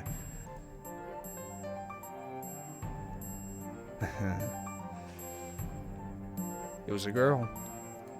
The girl Badwater had just bumped into. Though she had moved, it was a truly suitable thing. Subtle thing.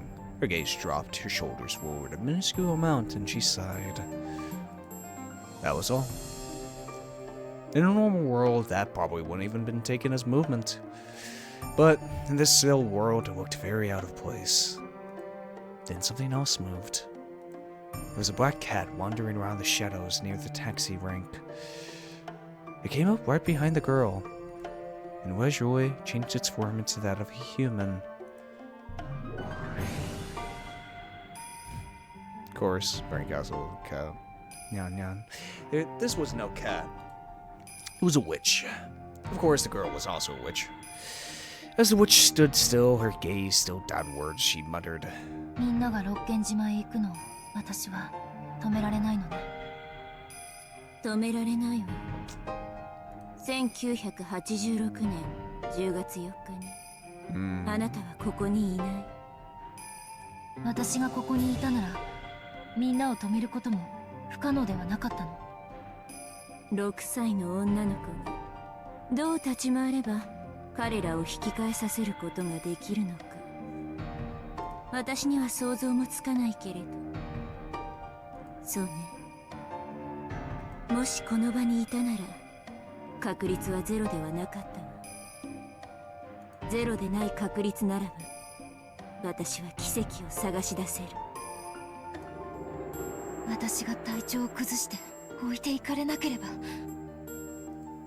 With her head facing downwards, the witch tightened her fists. They were trembling very slightly. あなたが寝込んだのは1986年10月3日。そしてベアとのゲーム版は10月4日から切り取られている。あなたには体調を崩さない可能性が与えられていない。 Yeah, it's not like a week in case of Burn Castle's game board. つまりあなたは本来絶対にゲーム版に上がれない存在なのよ。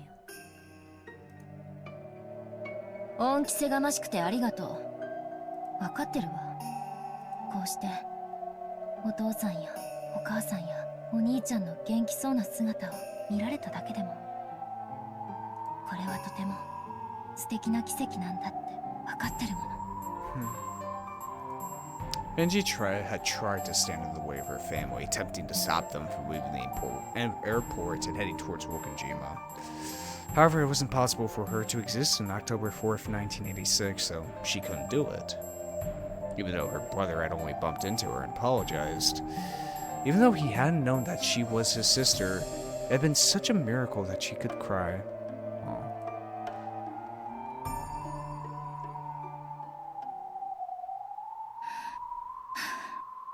嫌味を言ってごめんなさい。私はあなたにもらった奇跡を無駄になんかしないわ。頼もしいわね。さあ、彼らと一緒に行きましょう。六軒島へ。駒たちがもうすぐ全て揃う。第4のゲームが幕を開けるわ。Yeah, no need for preamble. レアとのバトルももう席についてる頃よ。六軒島へ。私の、いや、みんなの運命を変えた1986年10月4日の六軒島へ。What happened on that day? I'll expose it. I'll learn what it is, and I'll bring them back. As she stood there with her fist still clenched, she purely turned her face up to the heavens. A single teardrop from the depths of her eyes dripped down into the air.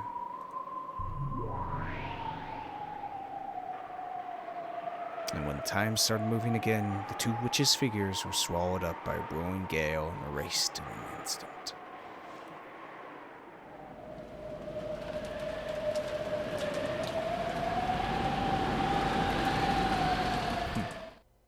The storms are coming. Oh, great, another intro. Gotta close my eyes again. Jeez.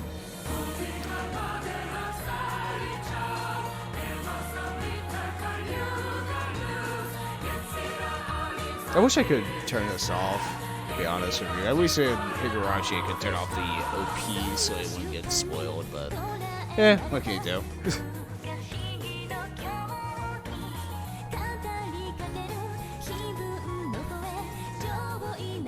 Song's pretty good though.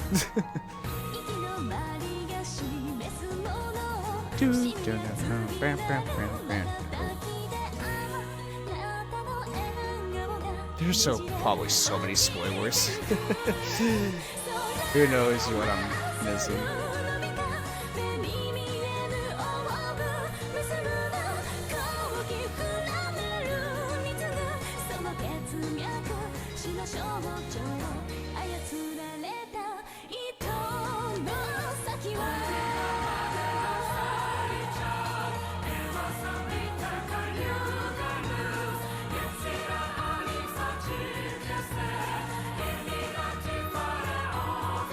They'll probably change the intro for Answer Arcs, probably. Yeah, they probably would. I'll watch the OPs after I'm finished with the Let's Play.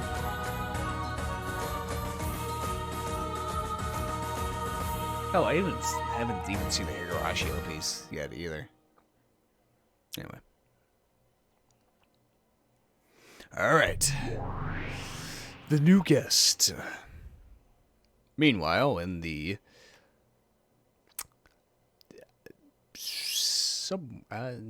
this place. おはようございます、お嬢様。これは上機嫌なご様子。快適なお目覚めのようですな。快適な目覚めどころか、ワクワクして一睡もできなかったぞ。何しろ楽しい第4のゲームの幕開けだからな。It seemed that she truly had been so excited that she hadn't gotten any sleep. Did she show absolutely no signs of lacking sleep because she was young, or because she had the mind of a little kid? Both. Did probably mind of a little kid. Lono chose not to say that aloud and laughed poo instead. 前回はバトラのやつを徹底的にケチョンケチョンにしてやった。あのまんまと騙されたというバトラの顔、実にざまあなかったぞ。それにしてもやつめ、まだへこんでるのではあるまいな。へこんでいると申しますと？まあ、そのな。Feeling down, huh? やつめ、いい年してちょっと素直すぎるとことかあるだろ？ございますな。そこが魅力とも申しますが。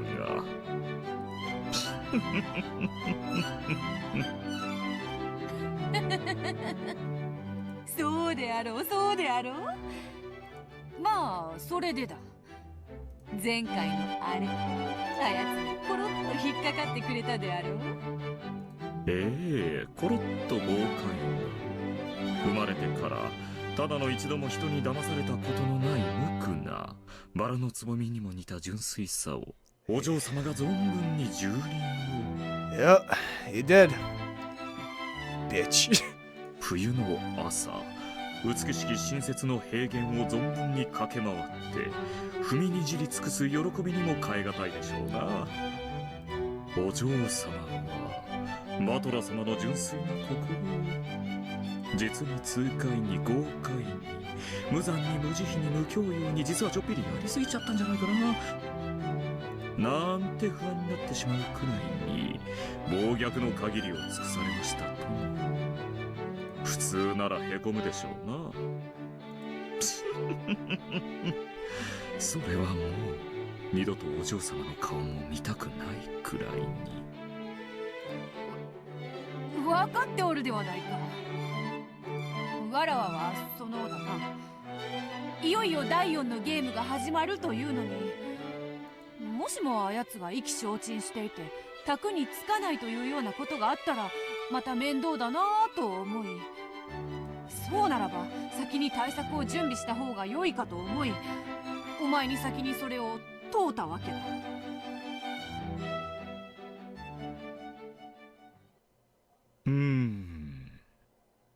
でしたらやはり対策をご用意された方がよろしいでしょうな。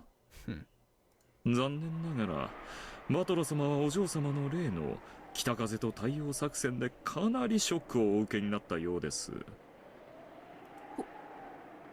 ほう、ショックというとどのく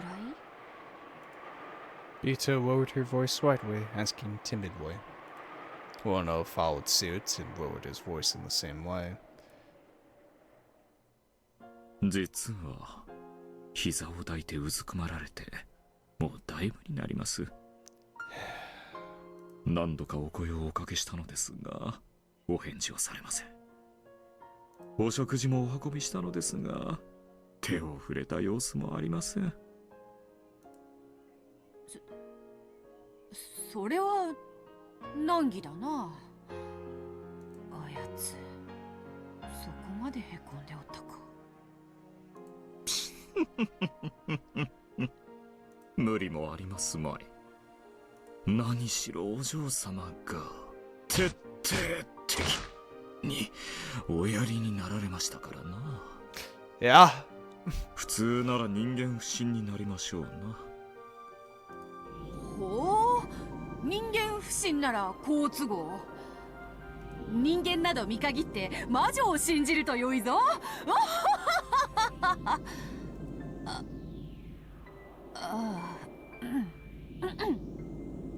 すまぬ、ふざけが過ぎた。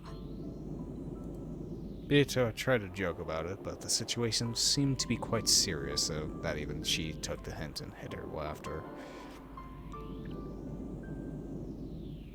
そんなにも深刻なのか。第4のゲームの開始はもう少し待ってやった方が良いか。ベルンカステル教のお客人もおいでになっておりますので、第4のゲームは速やかに開始された方がよろしいでしょう。ただお嬢様はバトロ様に多少気を使われても良いかもしれませんな。人な、どう使えばよいのか。あやつは落ち込んでいるのだから、そうだな、元気づけてやるとか。 What is this jazzy ass music? 心を暗く閉ざした者に暗く接しても無駄なこと。その暗闇に負けないほどの明るさで照らし出すほかないでしょうな。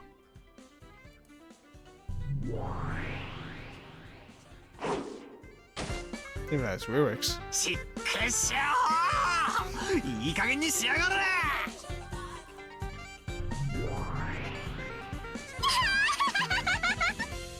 トラくん、こちら。もったいないもん。私が美味しく食べちゃおっかな。 Battler's stomach involuntarily growled at the fragrant smell of the croissant. His breakfast plate was empty, but Battler hadn't eaten any of it. The biggest grunt of the Seven Sisters Purgatory, Beelzebub, had waited for Wono to leave and had then come to snatch the food away. Battler had noticed, and they'd been really noisy ever since. Even though Beelzebub only had to give it back immediately or else throw it into her open mouth right away, she intentionally ran around in circles, making fun of the Battler. Come on, man, I've already had my heart broken. Give me back my fucking croissant. 今返したらデコピン一発で許してやる。もしも食ったりしてみろ。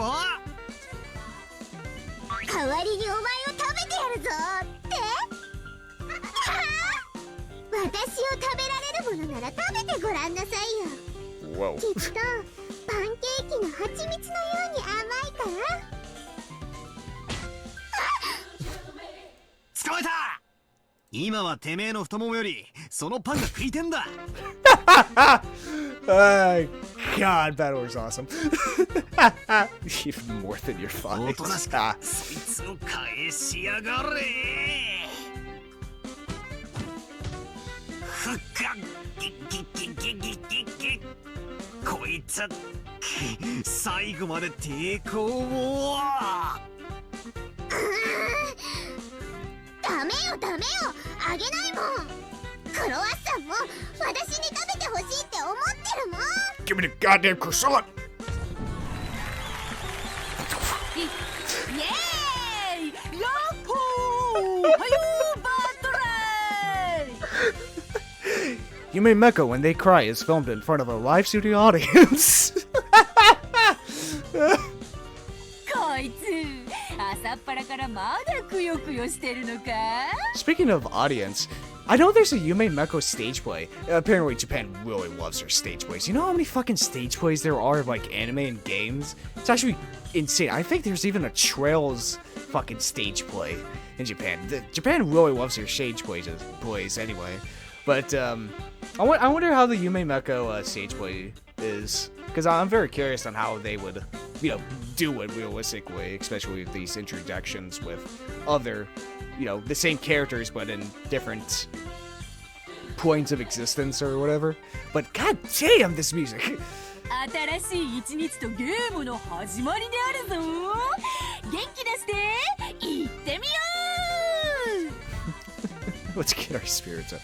But actually, it would make sense why Japan has a lot of stage plays, since like one of the first like Japanese mediums was there's a term for it, but I can't remember. But like stage plays, which actually inspired why characters in anime are so expressive, you know, because the actors in the stage plays always had these masks that explain like all the different emotions and whatnot that makes them so expressive, which is why Japanese characters are always so much more expressive than, you know, American characters, let's say.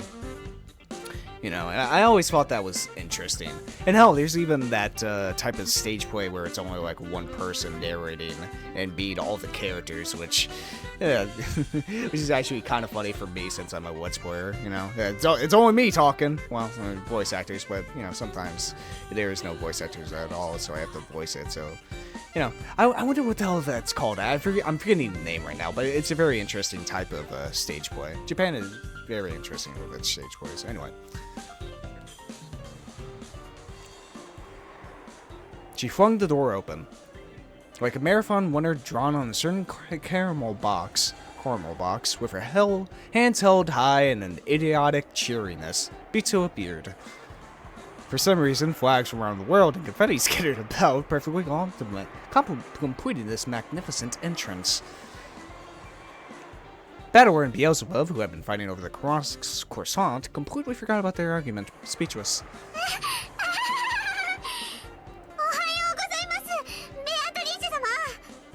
それでは私はこれで。はい、バトロ君、あーして。ほんが。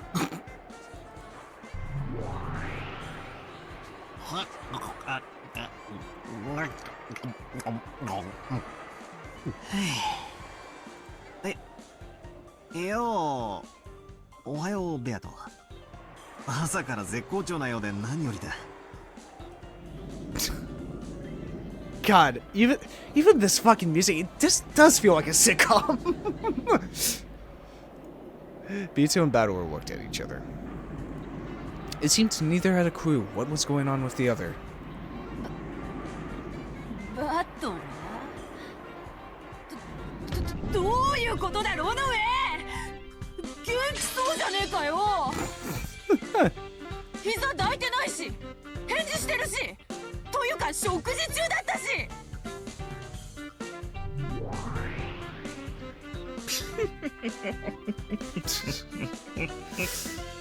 いえいえ、毛布の中で膝を抱くようにぐっすりお休みでございまして、お目覚めの時間をお知らせしたのですが、まるでお気になられず、食事をしようにもいたずら猫が迷い込んでそれどころではなかったようで。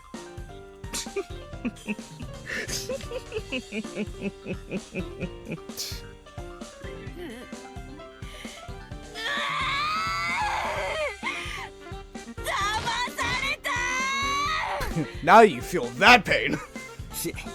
よく言うぜ。You know what it means to be fucking betrayed. てめえこそ前回はでっかく騙してくれやがったじゃねえか。事情はさっぱりだが、朝からいい気味だぜ。Get what you fucking deserve. とりあえずロノベ、朝からナイス。恐れ入ります、バトラー様。The two men stuck up their thumbs as though they understood each other, chuckling together. For a while, Bito was very energetic, trying to hide her embarrassment.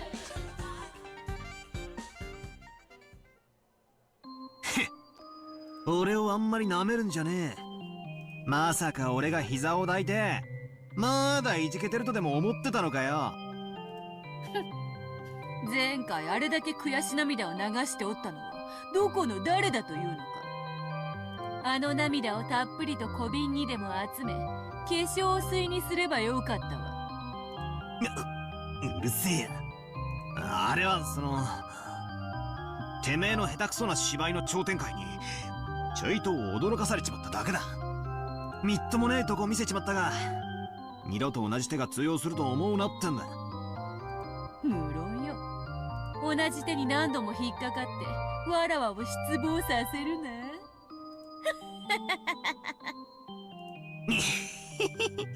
ああ、見てろよ。俺はくじけるたびに強くなる男だってことを教えてやるぜ。 Damn straight. だがな、ベアト。うん、なんだ。二度とするな。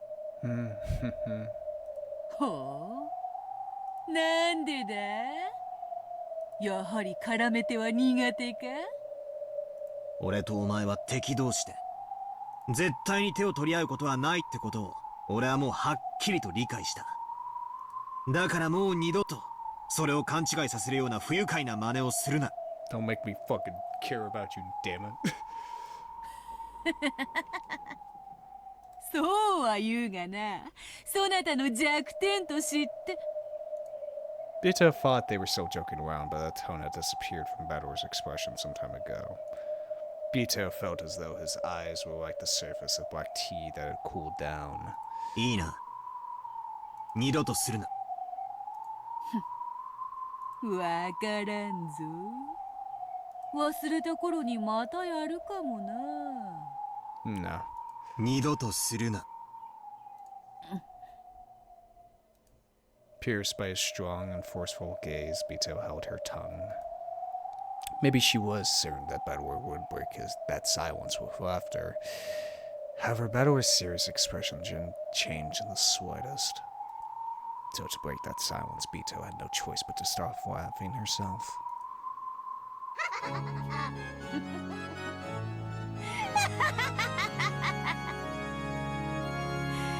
それでよい。そなたとわらわは好敵視。どのような良好な関係になろうとも敵同士であることの一線を越えることはない。そなたがそれを勘違いしなかったならわらわはそれで十分だ。そうだな。お前が敵であることを一瞬だけ忘れかけた。二度と同じ醜態はさらさない。お前の絡め手にかかることは二度とない。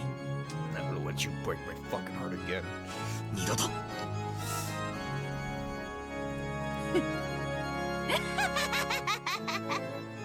第4のゲームが待ちきれないのはどうやらわらわだけではなかったらしい。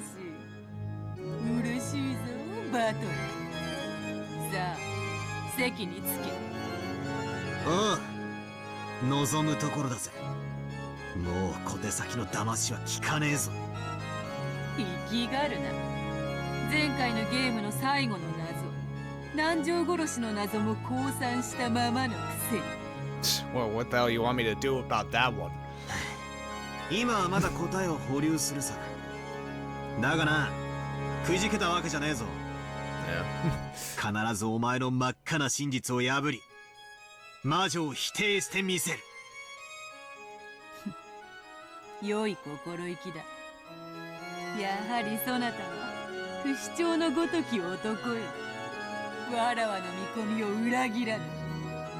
それでは第4のゲームの幕を開けよう。だがその前、我らは新しい客人を迎えなければならないよ。客人？そなたも覚えておろう？前回のゲームの最後で招待状もなく現れ、余興を台無しにした謎の女よ。あいつか。わらわたちのゲームに加わりたいというのでな、正式に招待状を送り、この席へ招かせていただいた。Well, this became cooperative, huh? ロノウェ、客人を呼べ。Well, two heads are better than one. その必要はないわ。もういるわよ。The voice that answered Bito's call came from the darkness in the corner of the room. When Battle turned around in surprise, you could now see that mystery girl there. おやおや、そなたも人が悪い。来ていたならば挨拶の一つもすればよいもの。私、殴る前に挨拶する習慣ないの。でも、殴り終わってからならしてあげるわ。は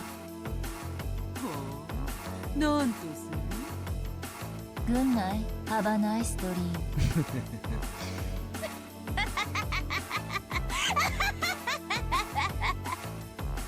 ム。笑える。実に笑える。Bito cackled and clapped her hands. But that was only Bito. Nothing rose to Battler's face except a bitter smile. あんた、武闘派だな。Battler and the girl's eyes met, and he shrugged his shoulders as he spoke. But the girl didn't answer, giving only a cold stare in return. 前回は土壇場で世話になったな。礼を言うぜ。礼なんていらない。あなたがぶったるんでただけよ。私は目を覚ませと言っただけ。そうだな。バトラはぶったるんでるな。Bito tried to laugh as though sympathizing with her, but it didn't reach the girl's ears. She did absolutely nothing except stare at Battler with ice-cold eyes. どうやら俺は嫌われてるみてえだな。あなたが本気で戦ってないからイラついてるだけよ。俺が本気じゃないだと？まさかあの低たらくが本気だったとでも？バカにしないで。いつまでこんな魔女の茶番に付き合ってるつもりなの？俺は俺なりにベアと戦ってる。もちろん本気でだ。本気で？笑わせないで。魔女といつまでも永遠にお茶を飲んで談笑しているだけのあなたが本気で戦っている？冗談は髪型だけにして。Sure. そりゃ俺も最初はこの魔女のゲームに不慣れで散々な目に遭わされてきたさ。You see, Angie, this is called a tonal balance. You need to have some light comedy to balance out all the dark shit we've seen. だがな、ようやく戦い方やそのコツが見えてきたところだ。俺のこれまでの無様さがあんたには本気でないように見えたのなら、それは誤りだぜ。 Damn right. そう？確かに俺がベアとの胸ぐらを掴み上げるのに必要な距離はまだかなりあるだろうと思う。しかしその距離はどれほど長大であろうとも有限だ。そして俺はゲームを重ねるごとに一歩一歩確実にその距離を詰めている。 Yep. 時間はかかろうともあの魔女を追い詰め必ずチェックメイトする。それには奴がよく口にするように1000年をかけるかもしれねえ。だがそれでもいつか必ず打ち勝つ。なぜか俺が絶対に負けを認めないからだ。絶対に立ち止まらない。追い詰め続ける。 Yep, never stop thinking. だからつまり言えることはただ一つ。俺はいつか必ずあの魔女に勝つってことだ。気の長い話ね。あなた勝つ気あるの？有限もその扱いを間違えれば無限と化す。Yeah, I could make 100 episodes. 今のあなたはすでに亀すら追い越せないアキレスなのよ。なるほどね。私が必要なわけだわ。こんなざまじゃ何億年をかけようとも無限の魔女に勝てるわけがない。お前は何者なんだ。名前くらい聞かせてくれたってバチは当たらねえだろ。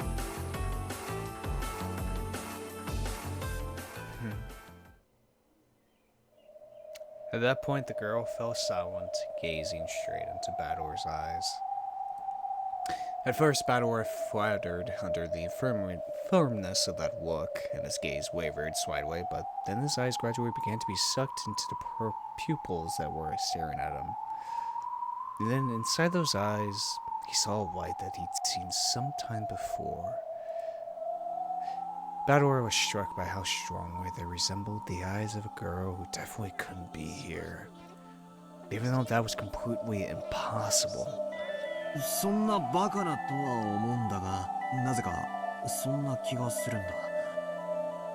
でもそんなことあるわけがない。まだあいつは6歳のはずだ。お前まさかエンジなのか。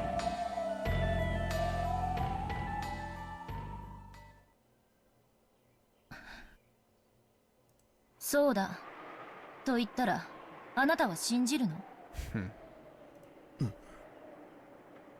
言い方を変えるわ。私はあなたの味方よ。だから信用してと言ったらあなたは信じるの？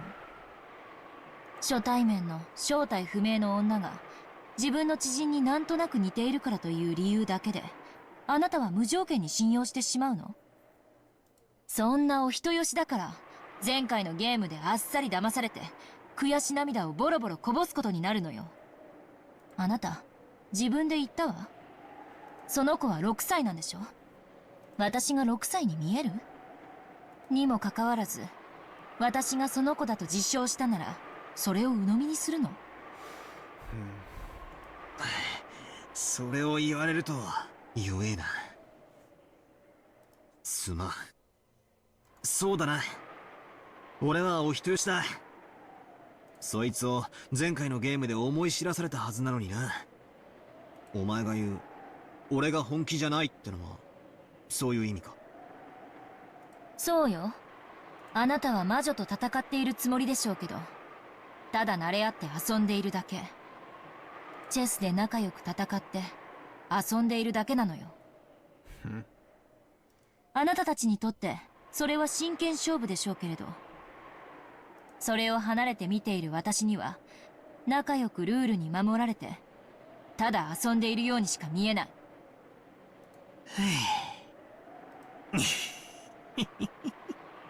きついな。でもその大遊びに勝てない限り、あなたはここから解放されない。だから私が来たのよ。このゲームに決着をつけるためにね。今のあなたは魔女を追い詰めていると称しながら車輪の中を延々と走り続けるハムスターみたいなもの。あれか。夜な夜なくるくると車輪の中を走り続けるあれか。車輪の中を走り続けることは一見無限のように思えるかもしれない。無限の魔女ベアトリーチェ、まるであなたのことね。そしてその車輪の中で戦ってるつもりで滑稽にいつまでも走り続けているのが彼。 Endlessly looping over and over again. これはゲームじゃない。彼を永遠に閉じ込めているだけのカゴでしかない。ほう。わらわの無限をネズミが遊ぶ車輪風情に呼ばわるか。面白い面白い。ある次元における無限はより高次元において無限をなさないものよ。メンガーのスポンジが無限の表面積を持つのは3次元未満の世界での話。3次元の現実においては質量ゼロ。無限どころか存在さえできない。威勢のいい女よ。わらわの敵を名乗る程度の資格はあるらしい。あんた何者なんだ？私はあなたの味方。そして魔女の敵よ。もちろん信じなくていい。私が本当にあなたの味方であるかなんて誰にも証明できない。むしろ私のことをうさんくさいと思うくらいの警戒心の方が望ましいわ。I get where she's coming from. I really do, especially growing up without a family. Growing up in a cage, Angie. I was telling this to Battle, it was a big softie, yeah. And has bit him in the ass sometimes? Yeah, it has. But, you know, Angie just can't admit it. She wants to put up these barriers still, even to her own brother, you know, and it's sad, you know, because she was just raised that way, you know, to always be paranoid, really, because of Ava, you know, to always just be wary of the next person you see, and it's, I mean, I'm kind of guilty of that myself. You know, not trusting of others sometimes. You know, it's something that it's probably just part of everybody, really, but just them trusting. It's sad, you know, especially to her own brother, you know. そうだな。前回ひでえ目に遭わされたんだ。そのくらいの用心深さが必要だな。俺もう二度と騙されるのはごめんだぜ。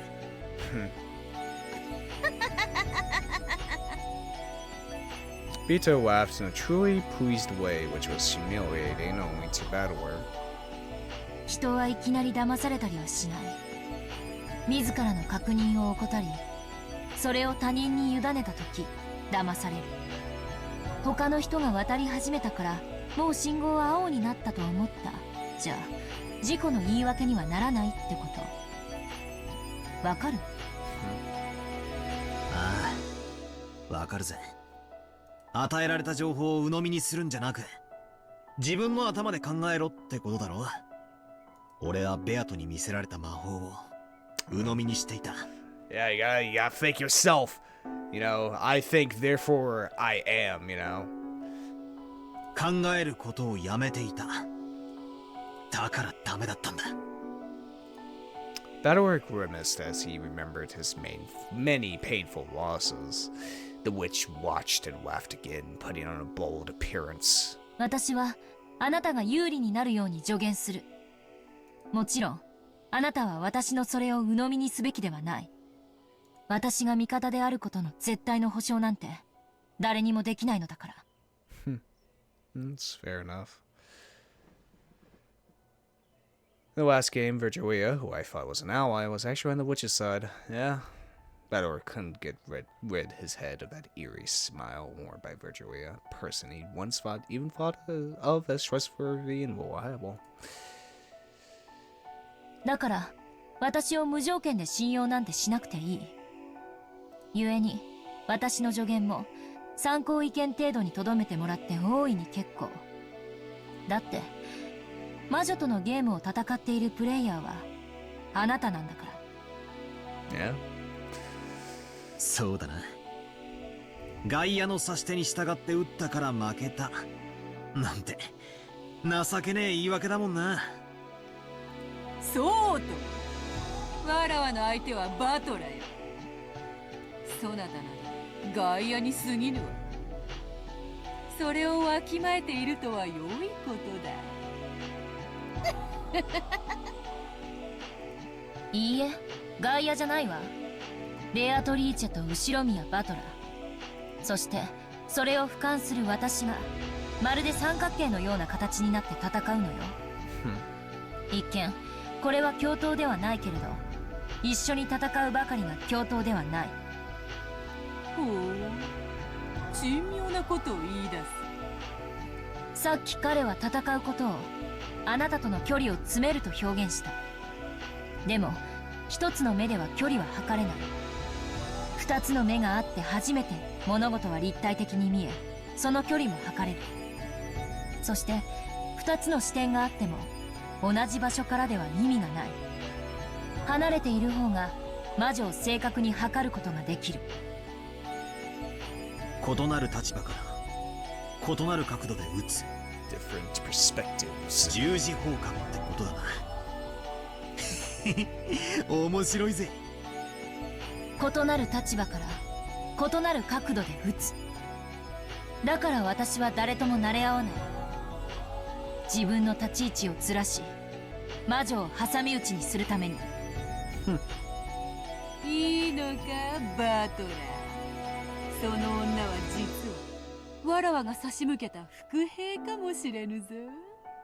もっともらしいことを言ってそなたを信用させようとしているだけかもしれぬぞ。かもな。こいつはさっきからそれをずっと重ねていっている。だからこいつの助言はもちろん鵜呑みになんかできないだろうさ。だがそれが信用に値するものか否か、俺は自ら考えて取捨することができる。俺が自ら考えることをやめない限り、俺はもう誰にも騙されない。Yeah. 大した自信だぞ後ろ宮バトラー。そこまで言い切ったそなたをコロリとまた騙してみたいぞ。そして再び騙されたことを知った時のそなたがどんな顔を浮かべるのか、わらわは見てみたい。気に入った。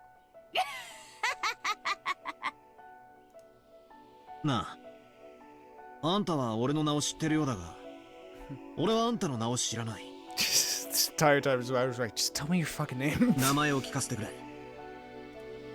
For a while, the girl remained silent without changing her expression even once. She looked as though she couldn't decide whether to say her name or not, or possibly as though she was deciding on the name she'd say on the spot. グレーテル。 Greta. グレテル？ Ghetto. お前がか？バカね、名前よ。Ghetto you are. 私のことはグレーテルと呼んで。 Gretel. My console and Gretel. じゃあ、Yeah. 俺はヘンゼルとでも名乗った方がいいか？冗談さ。俺は後ろ宮バトラ。バトラと呼んでくれ。よろしく。握手は嫌い。気を悪くしないでね。そうだな。お前が味方と決まったわけじゃないしな。Very fitting name, since it's a story of two siblings burning a witch within her own oven. 警戒心を持てって言われたばかりなのにな。Bedor drew back his white hand, which he had stuck out. His bitter smile disappeared, and replaced with a strong resolve directed at this new fourth game. バトラ、あなたはどうして魔女に勝たなければならないのかよく考えて。気に入らないからやっつけるなんて抽象的なものではダメ。絶対に魔女を打ち倒してこの世界から抜け出すという強い信念を持って。あなたの帰りを待っている人が必ずいるから。その子のためにも。Maybe there was something she wanted to say. Gretel clenched her fists in front of her chest and hung her head in silence, at a loss for words for a short while. As though smashing through that silence, Beto spoke up in a forceful voice. よし、これにてグレーテルとやらの自己紹介も十分である。さあさあ思い出してごらんなさい。10月4日に何があったのか。第4のゲームの幕開けであるぞ。 Here we go. At the same time as though it had been blown by a sudden gust of wind, the clock that had been turned back to October 4th, 1986 started to move.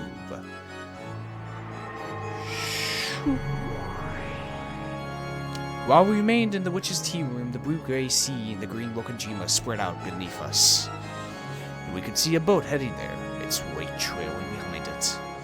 The sky was already cloudy, and it seemed that the barrier of the typhoon would soon shut the island away.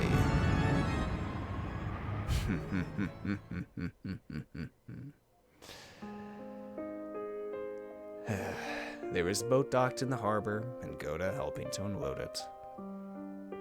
Then, once all of its passengers had disembarked, the boat began to separate from the shoreline. The relatives were gradually swallowed up by the island. マリアは相変わらず元気だな。マリアちゃん、気をつけないと転ぶよ。気をつけて。This song, Wing Wusses, I didn't comment back on it before during Angie's tea party, but it's really beautiful. It's the only word I can describe it. It's just beautiful.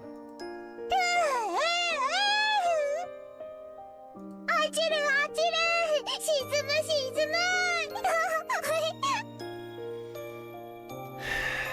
The long-missed cousins I'd loved dashed across the beach, getting swallowed by the forest path that led to the mansion and disappeared.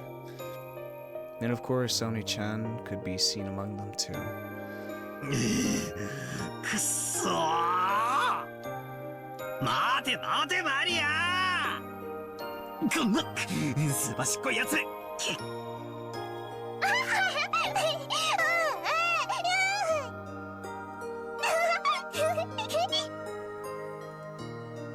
Maria Oni-chan, whom I loved, started dashing and Oni-chan chased after her. They were swallowed up by the forest. Following them, father and mother were also swallowed up.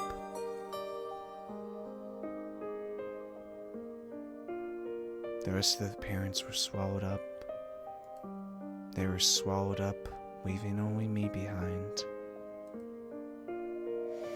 バカ。いつまでこんなところで魔女と戯れて遊んでいるのよ。早く帰ってきてよ、お兄ちゃん。私を一人ぼっちにしないで。そして気がついて、残された私がどれだけ辛く寂しい世界で孤独を強いられるかを。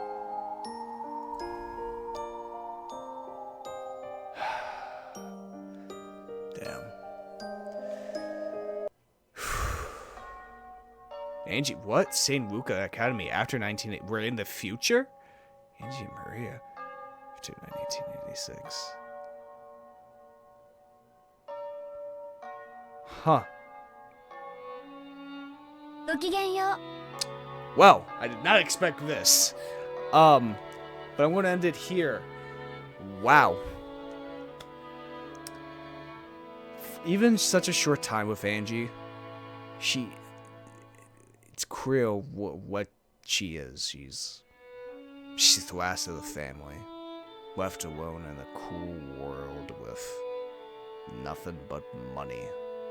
That's it. She completely, utterly alone. And it's... no, she just... Of course she'd be pissed off at Battlor playing with a witch. Well, she was left completely by herself in a cruel world that hated her. God. Man, I just can't wait to see what's next. I really can't, and how Angie's gonna react to the events of the Rokujima massacre, really. Unable to do anything but just try and solve this, you know. But anyway, if you guys enjoy this type of content, hit that subscribe button. If you liked it, hit the like button. When it's almost done, put down a comment below. Check out Discord server hanging out in, or make sure check description below. And yeah, it's been Voidlego. I'll see you guys next time. See ya!